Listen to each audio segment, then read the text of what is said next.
Hello, ladies and gentlemen. Welcome to the Wednesday's Night Watch. I'm your host this evening, King Black Cherry. With me, I have the real Ant Man. What is going on, everybody? Is everybody excited for that Super Bowl? Mm, KC versus San Francisco? absolutely not. But So Chris, I do got to tell you something about mm, that. yeah. And I have, if you need proof, I have somebody that will give you proof because they lost the bet on it to me. What? Week three, Hmm. I called the Super Bowl in week three. I Really? made a bet.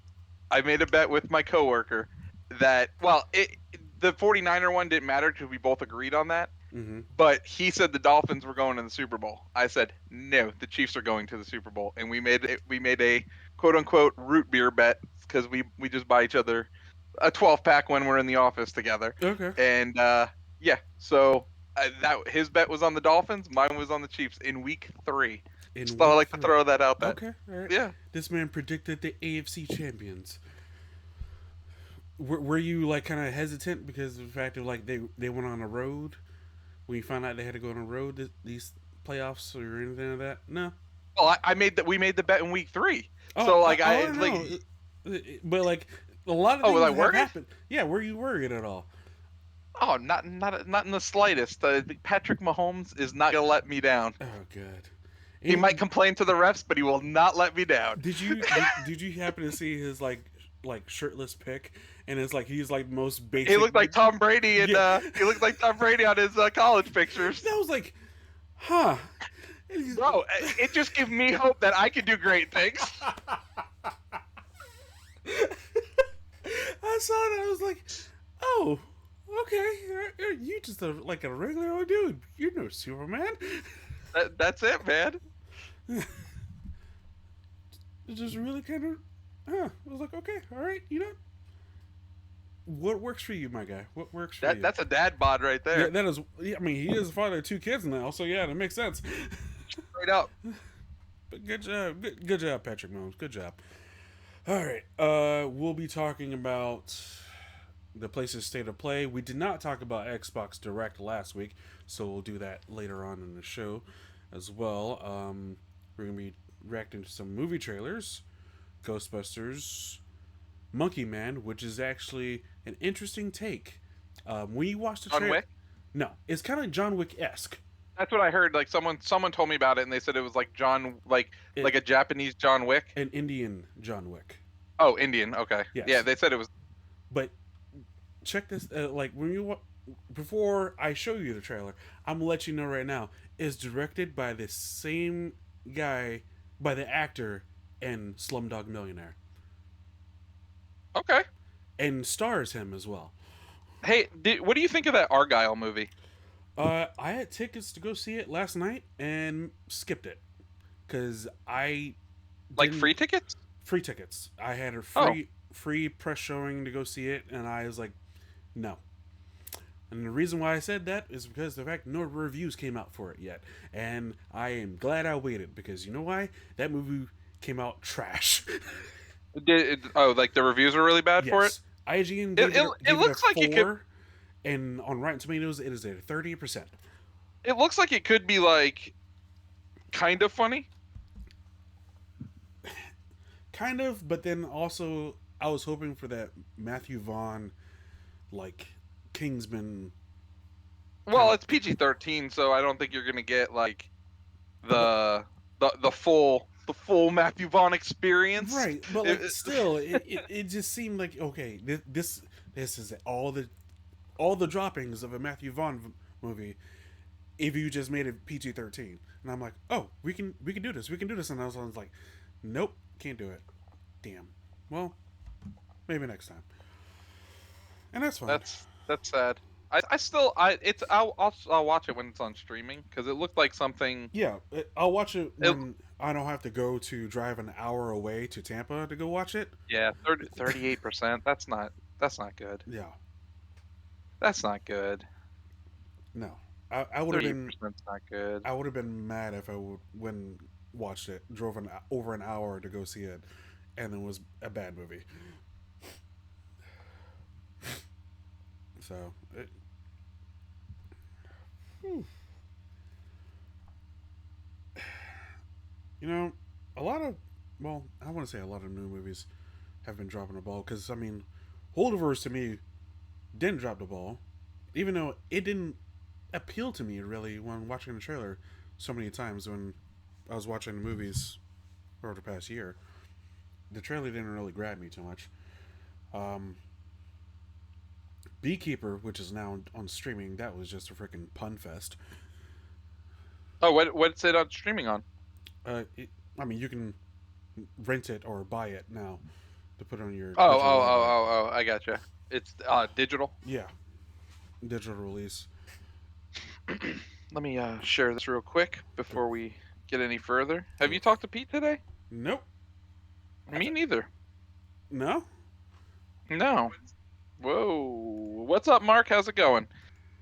Thank you for stopping by. Hopefully you hang out for a little bit, chat with us. Hello, Marky Mark. Oh my god. Just sharing this real quick, and then I will give my thoughts on Oh, Nope. What's okay, cool. But we're gonna talk about Killers of the Flower Moon. yes. Go ahead and review Killers of the Flower Moon. So, let Uh, me start out with I'm just gonna be very vague, and then we can talk about it. okay. Um, acting 9.5 out of 10, Mm-hmm. 9 out of 10, around there. I would say very well acted movie. Way too long. Yes. Like lost me multiple times. Like just like what are you doing? Like it is Yep. so slow. So much needed to be edited and cut from that movie. Yep. Not saying it was bad, but it's just like I'm a big fan of Martin Scorsese. Love Martin Scorsese. His work's awesome. I feel like he's at the point on this movie where he's like, I'm just gonna put whatever I want in this movie. I'm not gonna edit it. I don't care what you people feel, and that's gonna be that. And it's just no. Like that's a movie I will never watch again in my life. And again, like there's some really great scenes in that movie, yeah. but it's very well acted. But I just it just there's it's way too long, way too long. Hello, Pete. Hey, what's up? I'm guessing he's talking about Killers of the Flower Moon. Yes, Absolutely. he's giving his review of Killers of the Flower Moon. It's fine. We gave it last week, so it's yeah. Yeah, Um, I did think there's like the scene I really liked. There's a few scenes that really stood out to me. One with Leo when he's talking to um Robert De Niro and De Niro's in jail. Like Mm-hmm. I love that freaking scene. That scene was freaking awesome when he was like locked up. I Yeah. was like that's a really great scene. Um Trying to think of some of the other ones because I said that Jesse Plemons' character is awesome in the movie. By the way, I really liked his character in that movie. yeah, I agree with you. I thought his character. I think it changed the whole mood of the movie once he was introduced. Like the whole movie, the mood of the whole movie definitely changed because you're kind of like, and I like the way he portrayed his character because he was kind of like he Almost didn't like a act. smartass, almost in a way. He didn't. He acted very like low key, but you can tell he was like number one, he knew what was going on. Two, he was very like confident that he was gonna get him. You know what I'm Oh, saying? That there was absolutely. gonna Yeah, like it's he like he was the smartass. He was just like, yeah oh, look, seems like more Uh, like an epidemic than yeah and I gotta say, Robert De Niro's character is the biggest scumbag in that movie. Dude, he's so he like so evil how he acts like he was like everyone's friend, yeah but yet like he was like freaking killing people and effing them behind yeah. behind the scenes. Dude, what a scumbag in that movie. yeah Seriously, I hated him in that movie. yeah he is probably one of the best. He like I said, he is a villain. Like that's what a villain's supposed to be, right? Yeah, Like kind of a very. There's not too much. Goodwill in him. It's Re, like yeah. Well, yeah, because he's redeeming like, quality. oh, like I put my name on like the library. They love me, stuff like that. And I'm just like, dude, what a scumbag. Like seriously. crazy though is it is a true story. This did Yeah. happen. It was crazy that they were doing this, and he was a real person. Who Robert De Niro played. So, it's crazy to think that that's what they did. But you know, I mean, when it comes to greed and money and power and Oh, people do crazy things. I know, man. I watch Dateline all the time. I also What felt what what what people do for like $400, bro? It's crazy. and I felt like it was definitely a different culture. Like the see the Native Americans probably as below them. So of course they figured to them it wasn't as like inhumane. You know what I'm saying? It seems in a lot of definitely in that time period, it's definitely a lot of racist kind of racism going on in that era as well. Yeah. In that region, So I think that's definitely a tribute to that as well. Because what they did was kind of like, and it's like the way they acted, they didn't seem like they were really guilty of anything. They weren't like really like Well, and felt. they were being scummy, like using the law to like their advantage. Like they'd marry them and then like pretend like Yeah. kill them, like like they like it was an accident or whatever. But yeah, it was dude really scummy. Just wasn't really a fan of DiCaprio. Like the fact they didn't. Yeah, but there's people like that, Pete. Like that, there's gullible people like that that will like. And but you also got to look at it this way. Like Robert De Niro's character was such a character in power, and look what he did to anybody he wanted to. Like De Right. Niro almost had to listen to him. Almost in the end, they sorry, let me talk close. Almost in the end, they almost portrayed him sympathetic because he lost one of his children, and it's like there's I it wasn't his portrayed sympathetic, but almost you felt a little sorry for him. You're like, Well, I no, think I think you feel a little sorry for him because he realizes what he did at That the end. I Like he mean, yeah. realizes, like, oh shit, like I should have had a I like, backbone this whole freaking time, and yeah, he still instead was a I bad. lost everything. Yeah, he yep. still was a bad human being, considering that he Oh yeah, did. and he He got what he murdered deserved. He people. got life in Yeah, prison. exactly. So He murdered yeah, people. he got what he Yeah, deserved.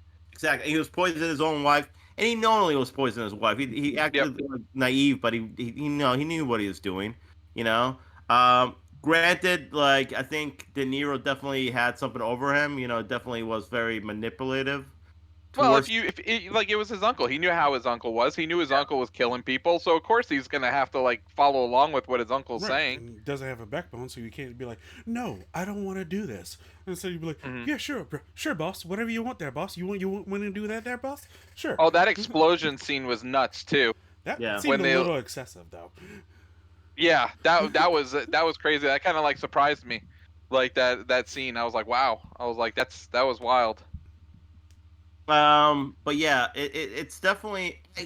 I don't hate. Like I understand it's a long movie. And I agree, it's maybe too long in some ways because it's 3 hours. There's no maybe. You just No, get rid of maybe out of your vernacular. it's an hour or too long. Yeah, it is.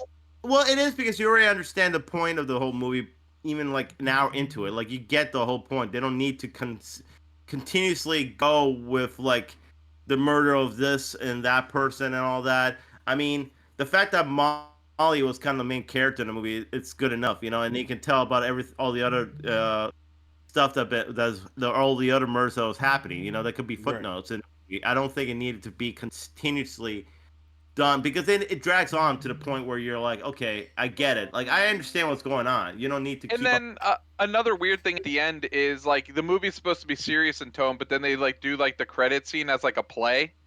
Like I thought that was kind of weird too. That was weird. Yeah.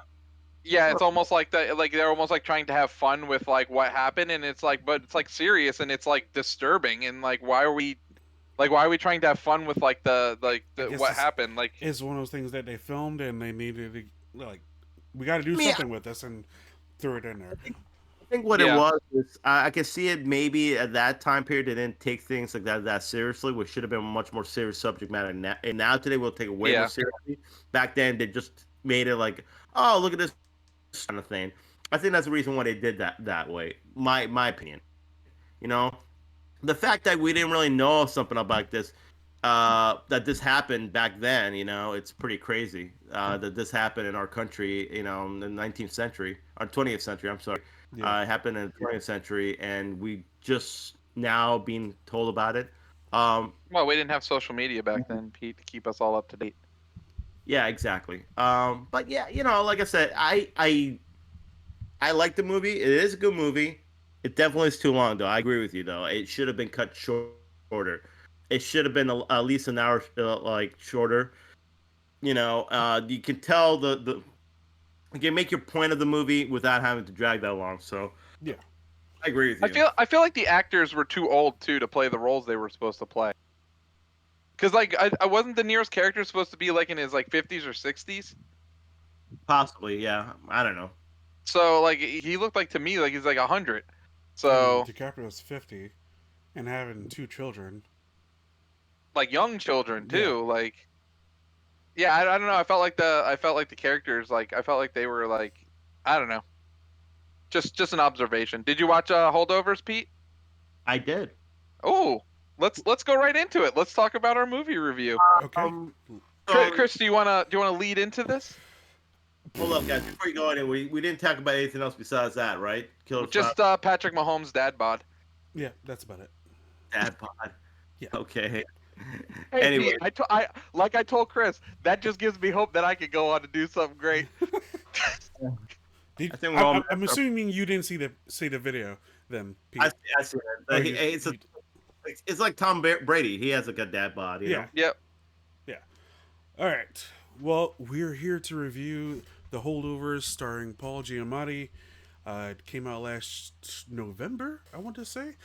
That sounds about right. And let me pull up the IMDb page of it real quick. It is nominated for Best Picture. Paul Giamatti is nominated for Best Actor. I'm still wasting time as I try to look this up. So all right. Here we go. The Holdovers came out last year, starring Paul Giamatti, Divine Joy Randolph, and Dominic Sessa. Directed by Alexander Payne, written by David Hemingston. So pretty much I'll give you kind of like the gist of it. I mean, from pretty much a cranky old teacher who got stuck on campus. I'm assuming it was like was it a board school? It's a boarding school. Yeah. It's like yeah. a board school or like a second chance kind of school. It feels like in a way. He's a teacher at a board school. He's really hard on the students.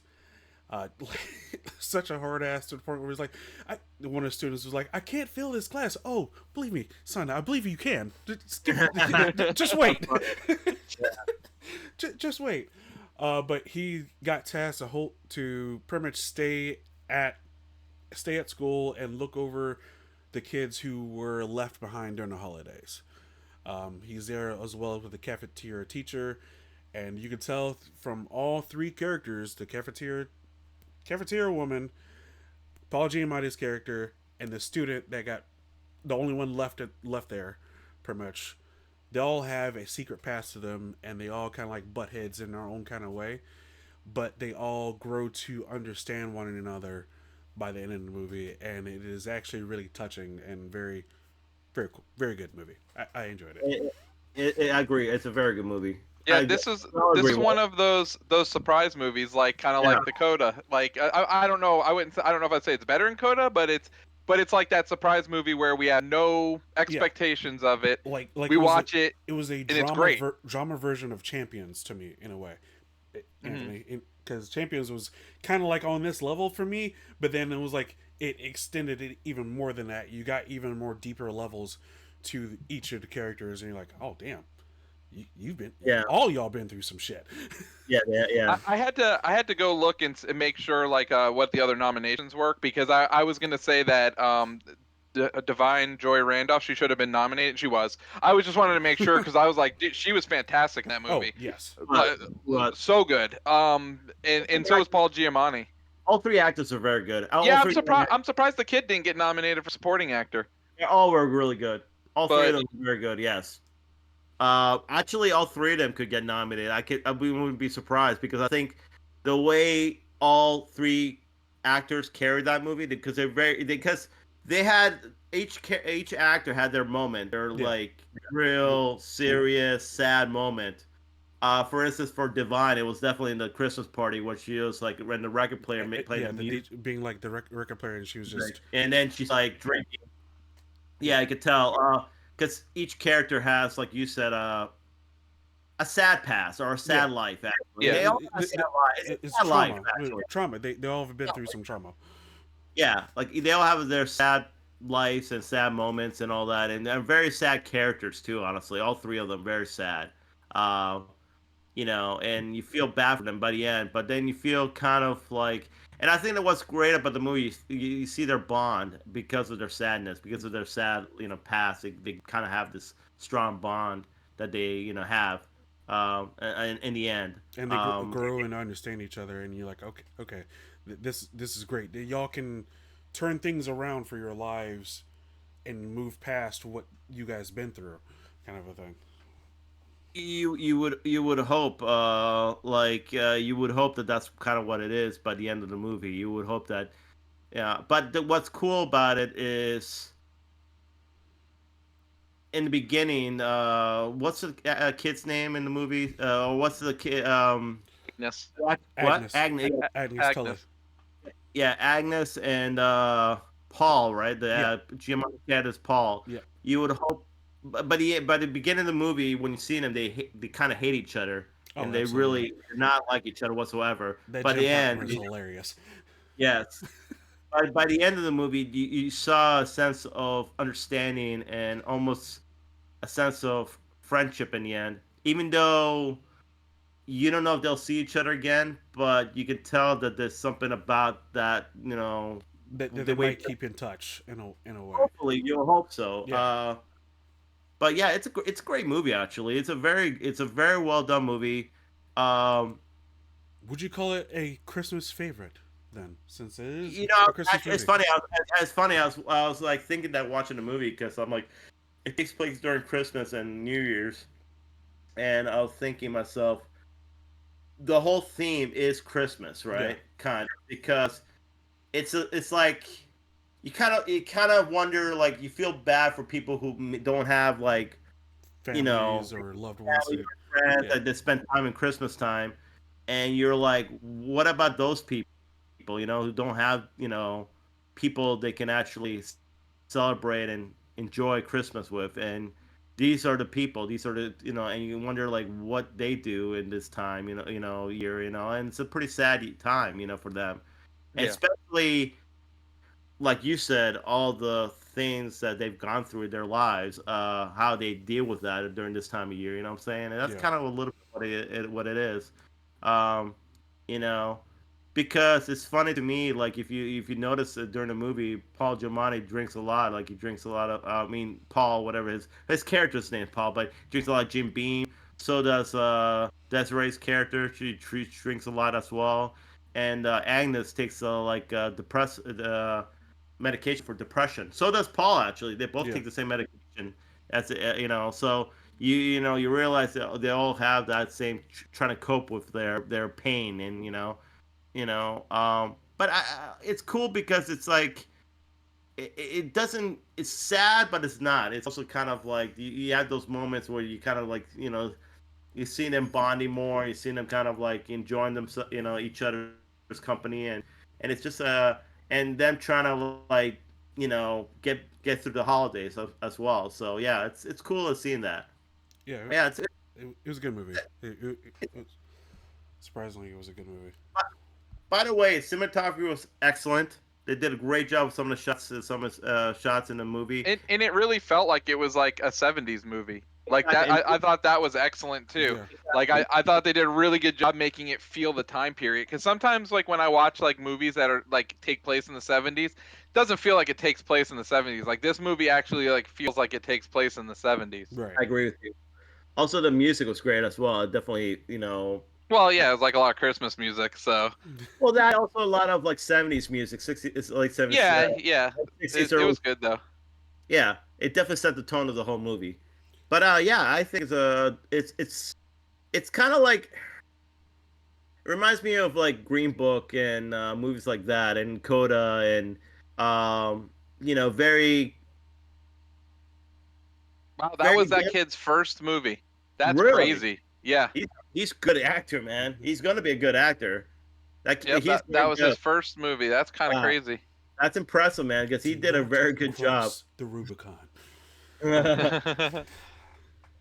You know what, dude? I also say Paul Giamatti might actually, if he could be best, get the best actor. He could, I could easily say he could do it. I've seen both Cillian Murphy and his performance. I mean, I think both performances are very good. I wouldn't be surprised if he gets the best actor nod. They're I pretty thought tough right now. As I'm sitting here thinking about it, I'm like that's pretty tough to decide between two. well, I don't very know good. about who else was nominated for supporting actress because I would take her. I would take Divine over America Ferrara from Barbie. Like I thought her role was a lot better. Yeah. Well, also Molly, the actress who played, what's her name? Well, she's best actress though. Best actress. Okay. So who's supporting then? I'm looking up the awards again. So far I still go Oppenheimer as movie of the year, but this is definitely my number two. Yeah. This moved into number two until I watched the rest of the.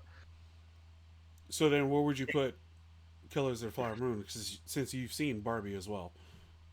I put Killer of the Flower Moon above Barbie. Okay. I don't know how. Not, I'll be honest with you, man. I don't like. I know. I get it. I get the whole Barbie thing, but I don't. I don't know. I don't get it at the same time.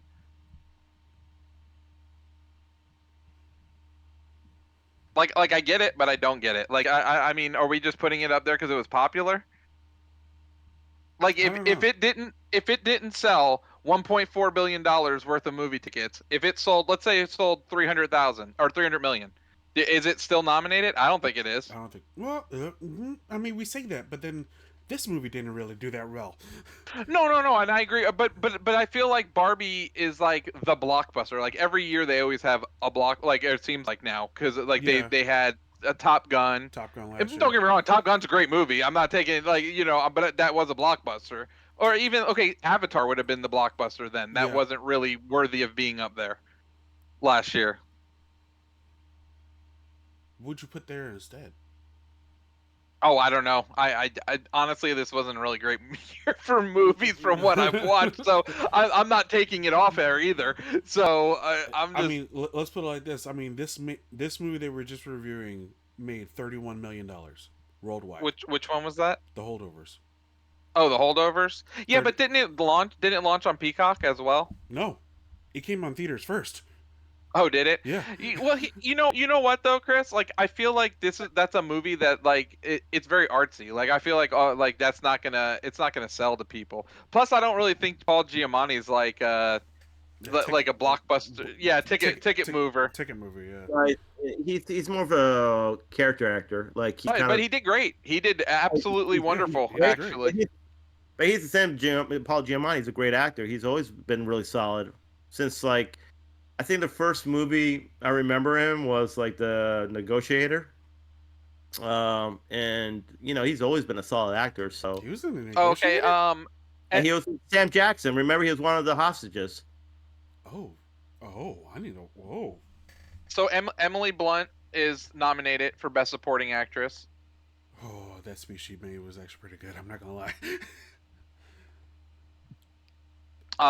Danielle Brooks for The Color Purple, America Didn't watch it. Ferrara for Barbie, Jodie Foster for Naiad. I'm gonna have to give it to the actress Divine. Who's the favorite to win? Is there I, any I don't know. like Emily who's, Blunt did good too, though. Like that's She a did. tough one. She did. She did. She did. I mean, it's hard. I don't know what you really look for when you really, to me, it's the one who makes the most impact, right, in the movie, the one who actually sticks out the most, right? Yeah. I don't really know. Like the problem with Emily Blunt, the only reason I can see her winning is because Oppenheimer might win a lot, just because it's it might be one of the movies where everybody goes for Oppenheimer, right? Um, but also in the same time, she did a good job. But in the same time, you're really in a room full of actors. That movie has like tons of actors. Like literally, like how many Everybody who speaks, from something else. actors? Yeah. It's literally a whole. Seriously, like if you look at that movie, man, tons of actors.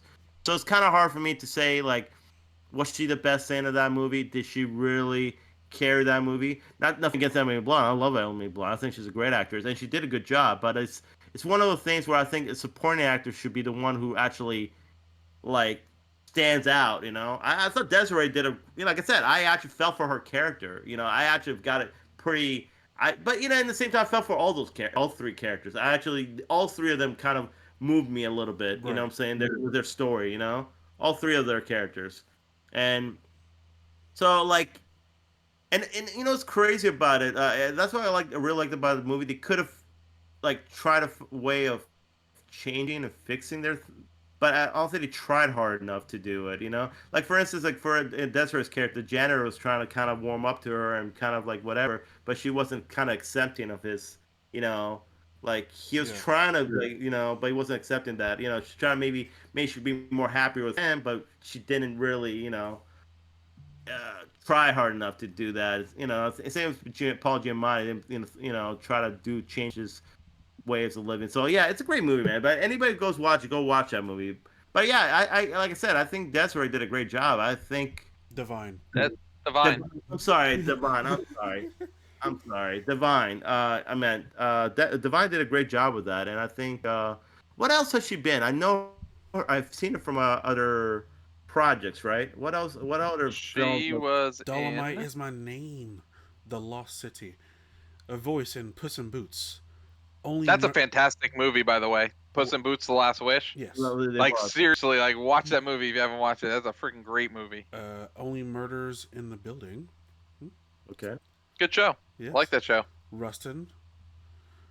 I need to watch Rustin because I hear it's very good, and I hear what's the dude's name? Coleman Domingo. Coleman Domingo is Yeah. excellent in that movie. Another good actor. Yeah, they got some.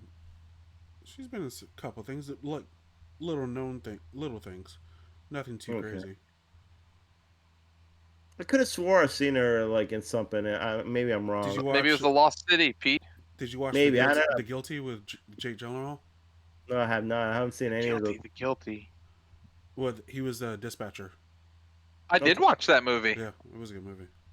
It was a good movie. Maybe you've seen her trailer. Maybe that's what it was. Maybe that the trailer of The Guilty. That Okay. could have been it. I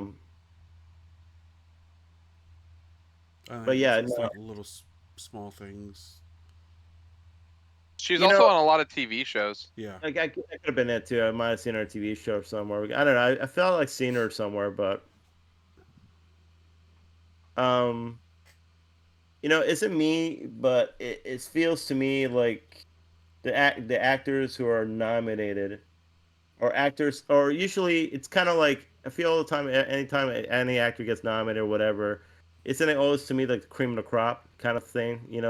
almost. Yeah, Like you see, you see like the names like Paul Giamatti and Cillian Murphy now and Emily Meryl Blunt, Streep, Meryl Robert De Niro. Streep, Robert De Niro, Jodie Foster, Jodie Foster. I mean, it's always Denzel. Denzel. It's always DiCaprio. I mean, he didn't get nominated this time, but I always feel like they're always there, right? In the mix, these actors, it's always the same. It's just it is a cream of the crop, I guess you can say, because you can look at Bradley Cooper's another one too. Bradley Cooper. Yeah, which I mean, we'll probably watch that next, Maestro. Is that the next one, Maestro? Yeah, I'm okay with that. Is there is any of the other movies streaming yet? not that I can think of. Which one? Tell me the movies again. There's American Fiction. Is it American Fiction? Oh no, that's still in theaters. Okay, Anatomy of a Fall. That I can buy, but that'll be when we get there. Oh yeah, of I'll course. buy that when we get there. Past Lives.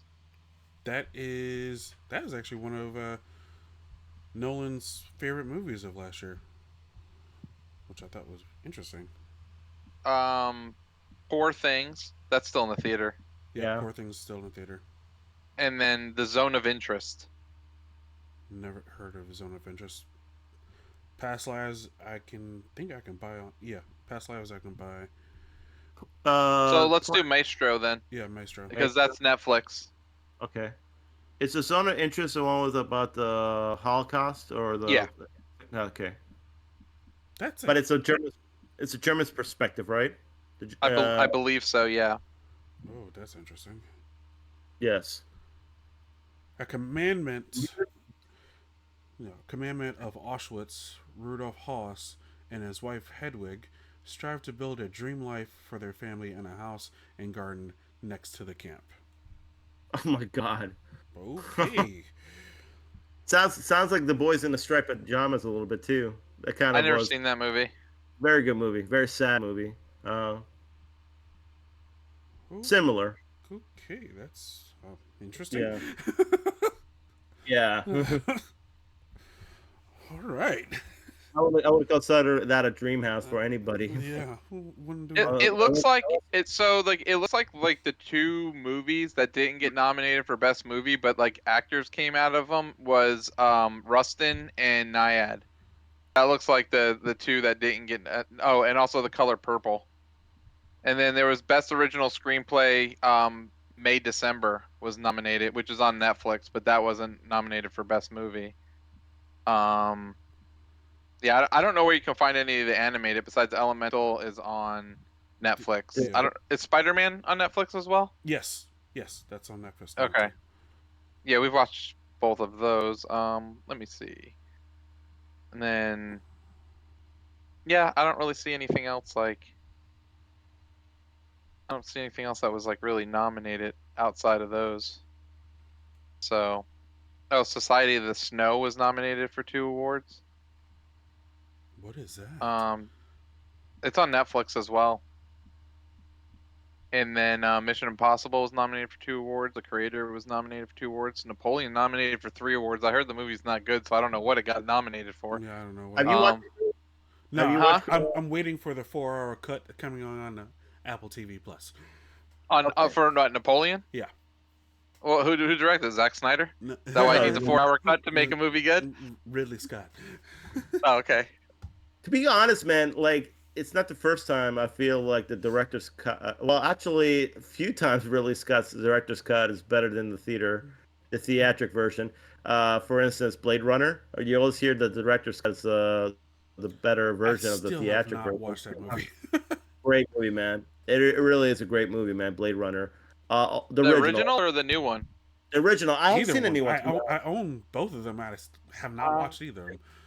I I need to watched the see. original, but it's been a long time.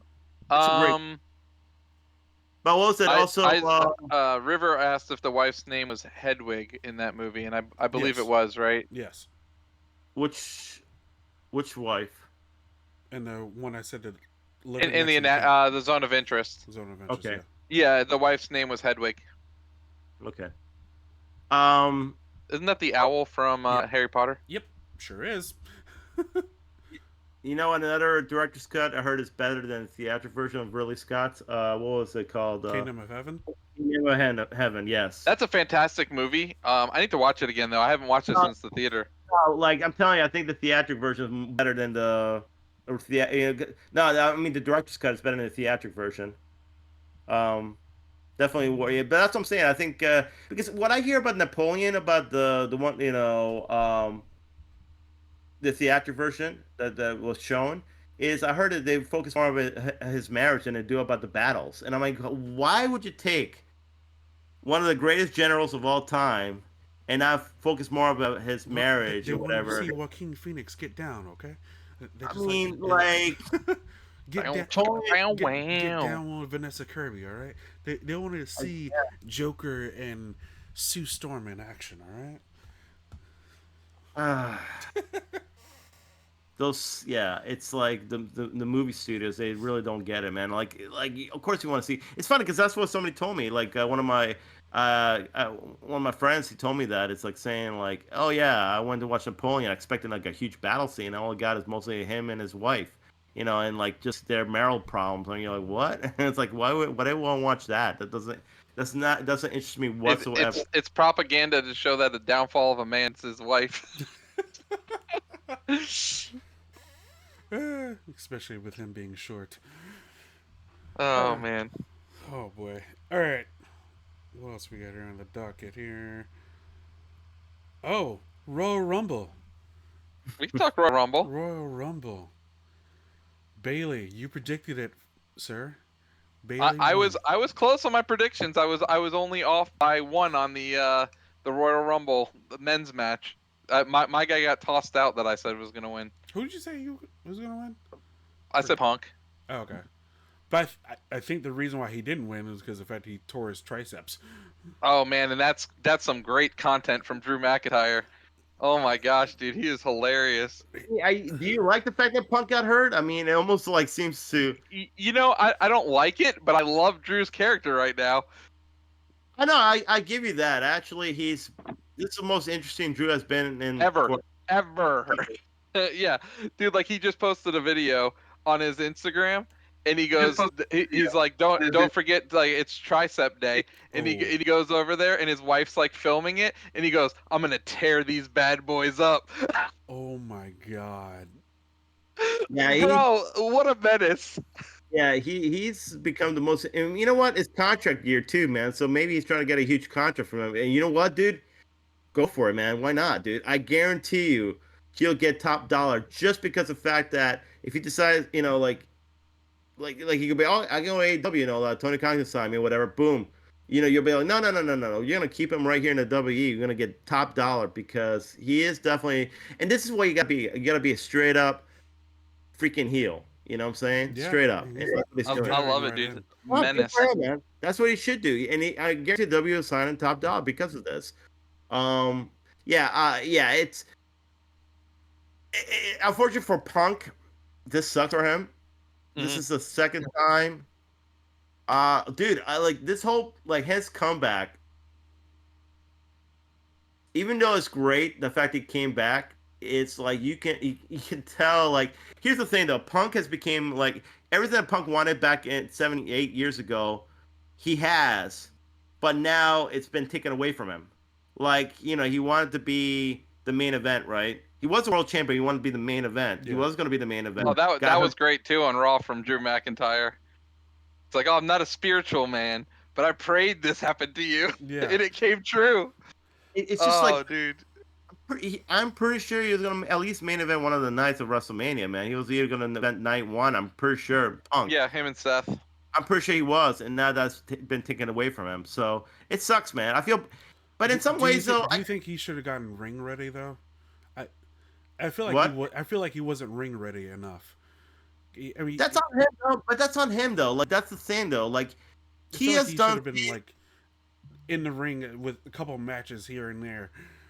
I think in a lot of ways, everything he's done is self-inflicted. In some ways, it is a little self-inflicted. For instance, the first time when he was in AEW, first time he won the title, the night after, he decided to jump into the crowd, to celebrate with the crowd, right? Jump Yeah. like do a stage dive and celebrate the crowd. He hit his foot on the ring. What was it called? The Barrier? guardrail. The- Guardrail. Yeah, he hit his foot on the guardrail, broke his foot. He was out for 3 months. Wow. He had to drop the title.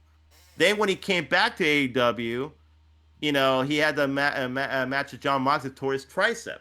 He did. So he was out for 9 months, and he had the fight with the Young Bucks and Kenny Omega, which got him suspended. So even when he came back, he couldn't work with those guys, which would have been big, huge matches, right? Because he decided to, and then he got fired because he fought the Jungle Boy. Gets hired by the WWE. Huge moment for him, right? Yeah, huge Sold periods. out crowd Yeah. sold out crowd in United Center. Huge social media views and all that. Millions of people watch. Comes back, he has 2-3 matches, house show matches. Come back for the Rumble, and that tears his other tricep. Now he's out for months again. But here's my thing though. Don't get me wrong. You can say, "Oh, he's too old." Okay, that's great. He is too old. But look at guys like AJ Styles, or Yeah. Bobby Lashley, or Edge, or Christian, Randy or Orton. Dustin, or Randy. Well, Randy's been injured prone for, but I mean, But, those like, guys, but right? at least they come back and you see that they've been putting in work and Yeah, but to get back. When do we really see CM Punk do work besides house shows? But look at AJ Styles. He rebuilt his body. If you see AJ Styles, he completely rebuilt his body for 44 years old. Same with Edge too. They completely have way more tone, muscle, their abs, everything else. They've worked their ass off to get in good ring shape because they still have to. Had to work harder than they did before in order to get that to that ring shape because Yeah. of their body. So, and Punk looks the same body he had like 10 years ago. He doesn't change at all. He doesn't change his uh, training regimen or anything like that. He probably does cardio, a lot of cardio, but cardio doesn't not gonna do nothing to your body when it takes a lot of bumps. It's not gonna prevent you from. So I think that's a lot of it has to do with him. Unfortunately, now it sucks that he got hurt, but in the same time, if you keep on getting hurt, then that's on, and then your body's failing you, and maybe you need to do something about it. Right. Um, like I said, I don't, I know tribalism is terrible sometimes because I know some people found this amusing on the other side of the fan base, and I think it's wrong. You shouldn't find somebody's injuries amusing, regardless of who they are, what they did. I mean, I don't think it was really.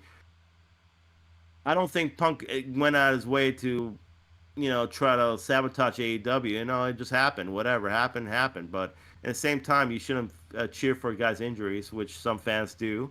I think that's wrong. But same time, though, if Punk wants to really keep on doing this, he needs to Change his take. ways. He needs to take him a little more serious in a sense. Like I'm not saying he doesn't, but he needs to definitely change his training regimen and do something more about it. For the next time. So. Did you? How were you guys with the surprises? Did you guys like the surprises? I think that I thought Jordan Grace was cool in Yeah, that's Trinity. cool. That's pretty cool. I think that the men's roster is too stacked right now.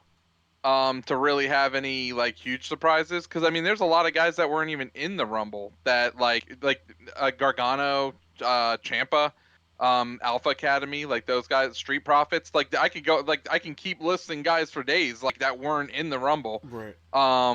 And that's what I'm saying. Like I feel like it was like kind of too stacked. Like Sammy was like returning was a surprise. They also had like Braun Breaker and Carmelo Hayes were like for NXT surprises. But like like I said, like with the men's Royal Rumble, it's kind of hard to have a surprise because you had such like a robust roster. Whereas I feel like the females, it's a little easier to have a surprise because the roster's not as big. Right. Okay. So Yeah. I I, I kind of thought like Rondo was going to come back at some point. I'm not gonna lie, but no, I think she's done with WWE. She's done. okay, done. Especially what she posted on social media the other day. She's definitely done. Okay. Yeah, The only people thought that maybe we are gonna see Sasha Banks back or Okada. Yeah. That did not happen. I would see Sasha Banks, but not Okada. I don't like because I just feel like he's not like a household name enough for WWE fans. Yeah, but so wasn't AJ Styles. Even though I know he Nah, but AJ Styles made his career in America, like on TNA. Yeah, he was in New Japan before he got to WWE. So he Yeah, was, but people still knew AJ Styles from TNA, dude. TNA was very popular. trust me, the Royal Rumble fans would have knew Okada. I'm telling you. No, some of them would have, some of them wouldn't. Most fans are very what's the word I'm looking for?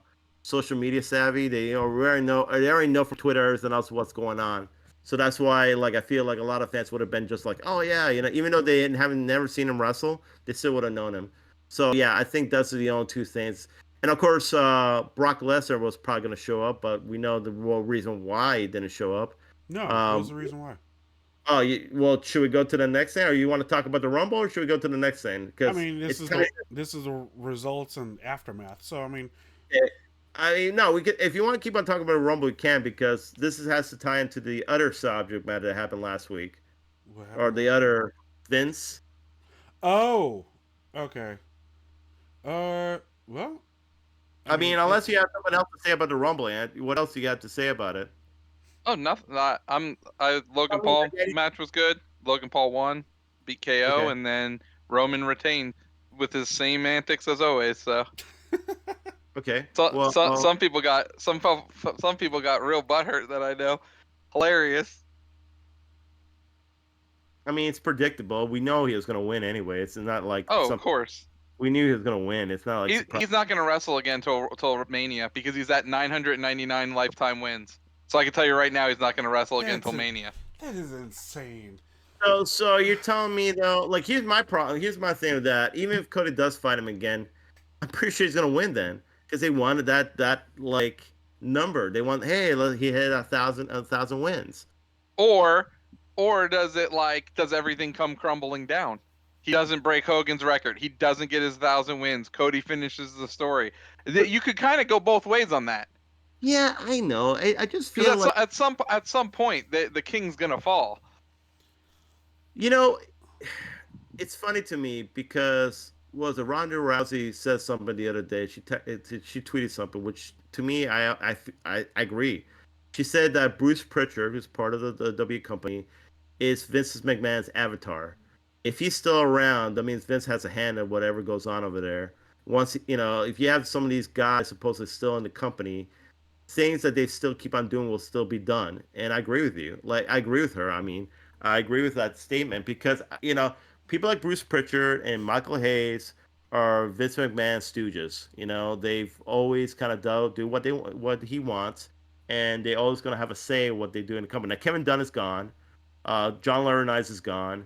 That's good. I still feel they have still people in there in power who still influence on the product. I understand that people say Triple H is in charge and all that, but sometimes the way they do things, I still wonder if he's really in charge or there's other people influencing the product. Mm. Because to me, why does Triple H really care about Roman getting all these so-called like accolades? Why does he care?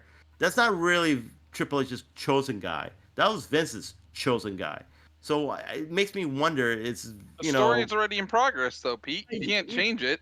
but no. Here's the thing, though, Ant. Like Triple H was never really a guy who booked like champions to be like long run champions. You know that for Did a you fact. not watch NXT?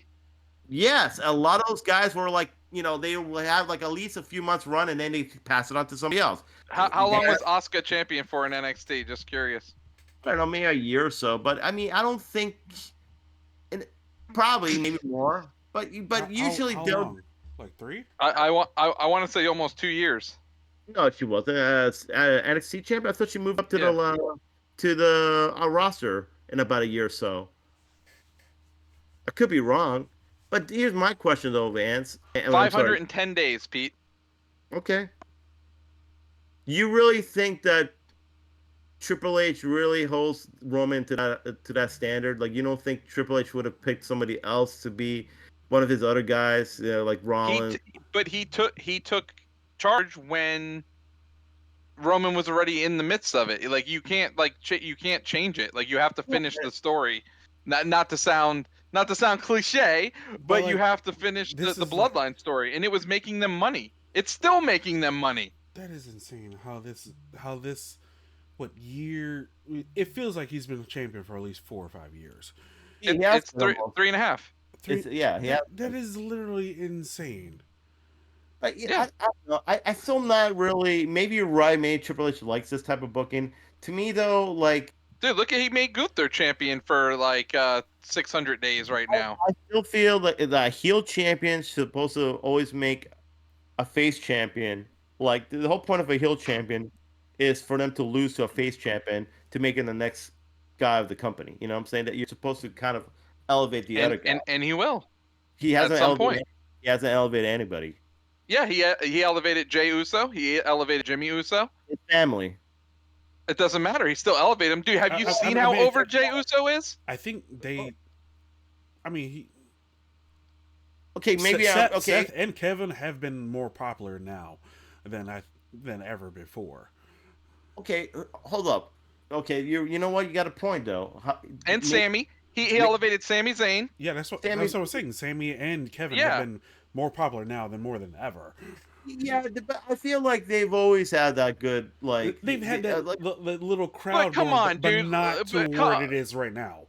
Dude, Sammy was never in the main events until he was in there with Roman. yeah, but he's not going to be in the main event now in the But he was WrestleMania. He's gonna number be 30 at freaking Royal Rumble. That would have never happened. You're right. You're right. I mean, he definitely got a huge pop and all that. I agree with you. I just feel though, like I don't know. It sometimes makes me wonder, like, who's really in charge of that company? Who's really No, like? I completely get that. I understand that. Well, let's even talk about that. Let's talk about the allegations that happened last week. I Uh, mean, it's still isn't the same allegations that got him like removed last time. Yeah, no, it's not this. It's a different it's now. no, it's the same. It's not this. It's not the. I thought a different woman. No, it's the same. Okay. Is They just they Well, just released they just released details. oh the text messages he sent, right? Yeah, Yeah, he's into Cleveland Steamers. Cleveland it's yeah, Steamers and what BBCs, isn't it, or something like Yeah, yeah, yeah. He has a lot of sex toys he names after wrestlers, and I guess yeah, yeah. You I don't don't want know? to see the Omos. Yeah, yeah. Oh my He god! did. So okay, let's just so what happened was this person who worked in the WWE. I think she is a paralegal, maybe. I'm not sure what her position was. Uh, Female. I don't know. She had a position to come. I'm not sure what. Anyway, she claims that Vince McMahon, would ask for sexual favors from her in order to keep her position. Yep. You know, and he did some pretty nasty shit. Don't think, I guess pun intended, nasty Yeah. shit. Like literally took a shit on her head and still and this still have sex or whatever. It's just weird. And also Brock Lesnar is involved in that because supposedly when Brock Lesnar was being was trying to be resigned again, or he was trying when Vince was trying to resign Brock Lesnar, that was one of the incentives that she should have sex with him or whatever, or like or I don't know, some other sexual acts were done to to entice Brock to resign with the WWE. You know, Jeez. it's it's pretty. Here's the thing though. Now, don't get me wrong. Sometimes when I hear allegations, like sometimes because they're allegations, Yeah. they're innocent until proven guilty, right? That's what I always look at it. And a lot of times, Well, but the thing is there's no guilty because it's only a civil trial. It's not a criminal trial. but Which is still, still and wild. you still gotta, It yeah. is, but Does she? they care more about money than actually putting the man behind jail, Yeah. behind bars. Well, it's probably because it's easier to do a civil trial than it is to do a criminal trial. In case like case point like O.J. Simpson, it was a criminal trial. He found innocent. The civil trial, he was found guilty. So and he paid a lot of money to the Goldmans, I believe it was, of Goldman family. So yes, so it's much easier to prove your civil case than it is to do a criminal case. And with Vince McMahon, who beat the federal government, by the way, in a court case. I mean, he finds a way to winning these trials. I mean, he's somewhat Teflon in that case. I don't know how many times he's been sued or been tried with something, and he's always seems to get away with it. I mean, and that's the thing too. Is I know this is supposedly allegations, but the history of Vince McMahon I cannot ignore. He has done some things that I question his moral character and who he is because you're like if you look at the history of Vince McMahon and everything he's done, you're like, man, this guy definitely seems like a pretty horrible human being. I'm You know, pretty and, sure most billionaires are in that questionable character. From what I hear about Bill yeah, Gates and Epstein and sure. And, other I mean, people, so I hear you, Ann, but I mean, I don't know, like, Weinstein. There you go. There's another one. Yeah. everyone say, yeah, I agree that there's some people were like that. The thing with Vince McMahon, like, he has a history that you would think this would have happened sooner to him. Like, it takes him this long for anybody to really have something on him, I for him mean, to really lose his job. look how long it took R. Kelly to get behind bars. Anything's True. possible. Anything is possible. And like I said, though, it is Hell, allegations. Bill Cosby for that matter. I agree. It is allegations. Who's I, out I now because supposedly of a one of the mistrial? cases was a mistrial. Yeah, somebody said that there was some evidence that was not really, So, but that's the problem though. Is allegations. Is this really? Did this really happen? Like she said that she was raped in the office in Stanford or whatever when they were in the like she was raped by Vince McMahon and John Laurinaitis in one of the offices in was W headquarters. I mean, that's a huge allegation right there. Yeah. That's criminal right there. That's a criminal charge right there. And here's what's scary about it is who else knew about this and who was covering up. And that's the scary part about it. So it's like this is huge allegations. That's why, to me, Um, like I said, I'm not sure. I mean, maybe there should be a settlement or something like that. Maybe they should settle with her. Maybe they should pay her off. Because like I said, who knows what else can come out of this? If that's the case. Um, I think Vince is guilty as charged already, and that's fine. If that's what they want to do, then guilty as charged. But for the WWE company as a whole, I would say this be best interest for them to pay her off, because then dominoes might start falling in that company if that's the case. Because a guy who's been in charge for that long, and you can put all the blame on Vince, but I know there's other like John Laurinaitis is another like stooge of his, and other people were all stooges for his and all that. And who else knows and who didn't do nothing about it? That's the question. Yeah. So Or this who is the same guy. I who mean, turned a blind eye. and let's be honest though, this is the same guy who has storylines back in the day. Oh yeah. Who had storylines about with him personally, actually. he did storylines like he made out with Trish Stratus in front of his wife.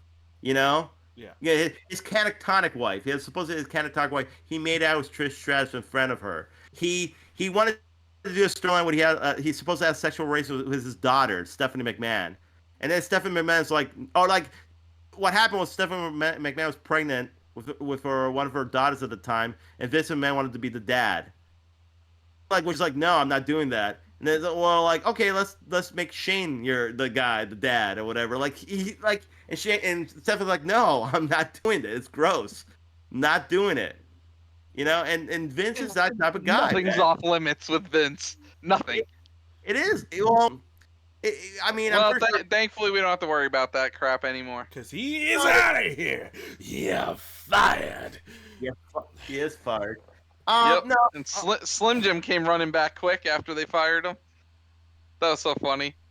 Yeah, they did. But I don't blame them though. If you hear something like that, as your sponsor, you hear something like that. I probably would have, instead of doing it that way, I probably would have been like, hey, we're gonna pull our sponsor. I would have been like, hey, can we have a meeting? Would have did everything behind the scenes and not announce I was pulling it, because it looks pretty weak when you're like, we're pulling all sponsorship. Like 24 hours later, we're back. We're the first entered in the Royal Rumble. In some ways, though, if Slim Jim did not do that, they would have looked bad themselves as a company, because they would have been your sponsor in something like this and all that. So I feel they had to do that. They were the only sponsor to pull out, and there was like 30 other sponsors. But it looks just as bad, the fact that you come running right back. Was it a Slim Jim, like, Royal Rumble? The Slim Jim... one of the matches is, like, sponsored by it. Yeah, okay. Well, but dude, there's tons of stuff. Like, the clock was sponsored by C4. Like, they're like, dude, they have sponsorships all over the place, and no one else bowed out. That's why I say, like, dude, just call, have a meeting behind the scenes, and be like it looks silly when you go running right back. It is like not even a pay-per-view later, dude. You're like the day later. They did what they had to do. They got Vince McMahon out, which they did. Sure, they could did it behind doors too. I still feel though, like, I agree though, if people like Bruce Pritchard still working in the company, and people like other people like that still working in the company, he still has a hand in the company, regardless of what. Vince don't have a hand in the company. He does. You don't think so? I know how. No, I don't think so. I don't. TKO takes their money very seriously, Pete. I'm telling you right now that they look how fast he was gone when Slim Jim said they were pulling ads. I'm telling you, dude, they wouldn't take a chance with it. Regardless, like, them owning the company is not the same as them like behind the scenes. Like, you don't think that they're gonna have somebody in a suit around there watching what's going on? 100% they are. I think they are. Dude, that's a huge investment, and they're gonna have one person at least watching over their investment. If they really want to do that, then you got to fire all the people that were had something to do with. Just think, dude, they can lose the whole Netflix deal they just signed. Yeah. If they're not careful, there's no way that they're gonna mess with their money. I don't think they're gonna mess with their money. Well, it's such a roller coaster week for the W, because they got $5 billion. They have Rockets there. One of the board members. I mean, they have a huge week and all that, and then this happens, which is the timing is kind of crazy too. Like I said though, I don't know. I still feel like a guy like Vince will have some. I mean, I don't know. I don't even know the relationship with him and Triple H is. If it's a good relationship or bad relationship, we have no idea. Well, he voted no to bring him back on the board. True, but three people voted no. It was Stephanie, Trips, and Nick Khan. all voted no, and then everybody else didn't vote no, and then that's how he got back on the board. So you really think that they're like what you're talking the first time or the last time? Because he eventually came back. He eventually came When back he to. was off the board, and then he came back on the board, they had a vote. The 3 people that voted no were the 3 I just named. Everybody else voted yes. Yeah, Sam, but he still came back. I Yeah, understand that. but I'm there's just saying the though that majority voted for him to come back. well, yeah, but the people in power right now, well, not minus Stephanie because she left. But why do you think Stephanie left? Dude, they wanted nothing to do with him. Dude, as soon You as he think, came back, Stephanie's like, I'm gone.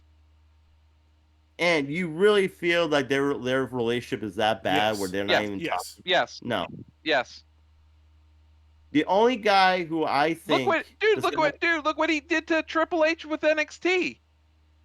You think he didn't take that personally? of He course he made a did. brand better than his, and then he kicks him off his own brand.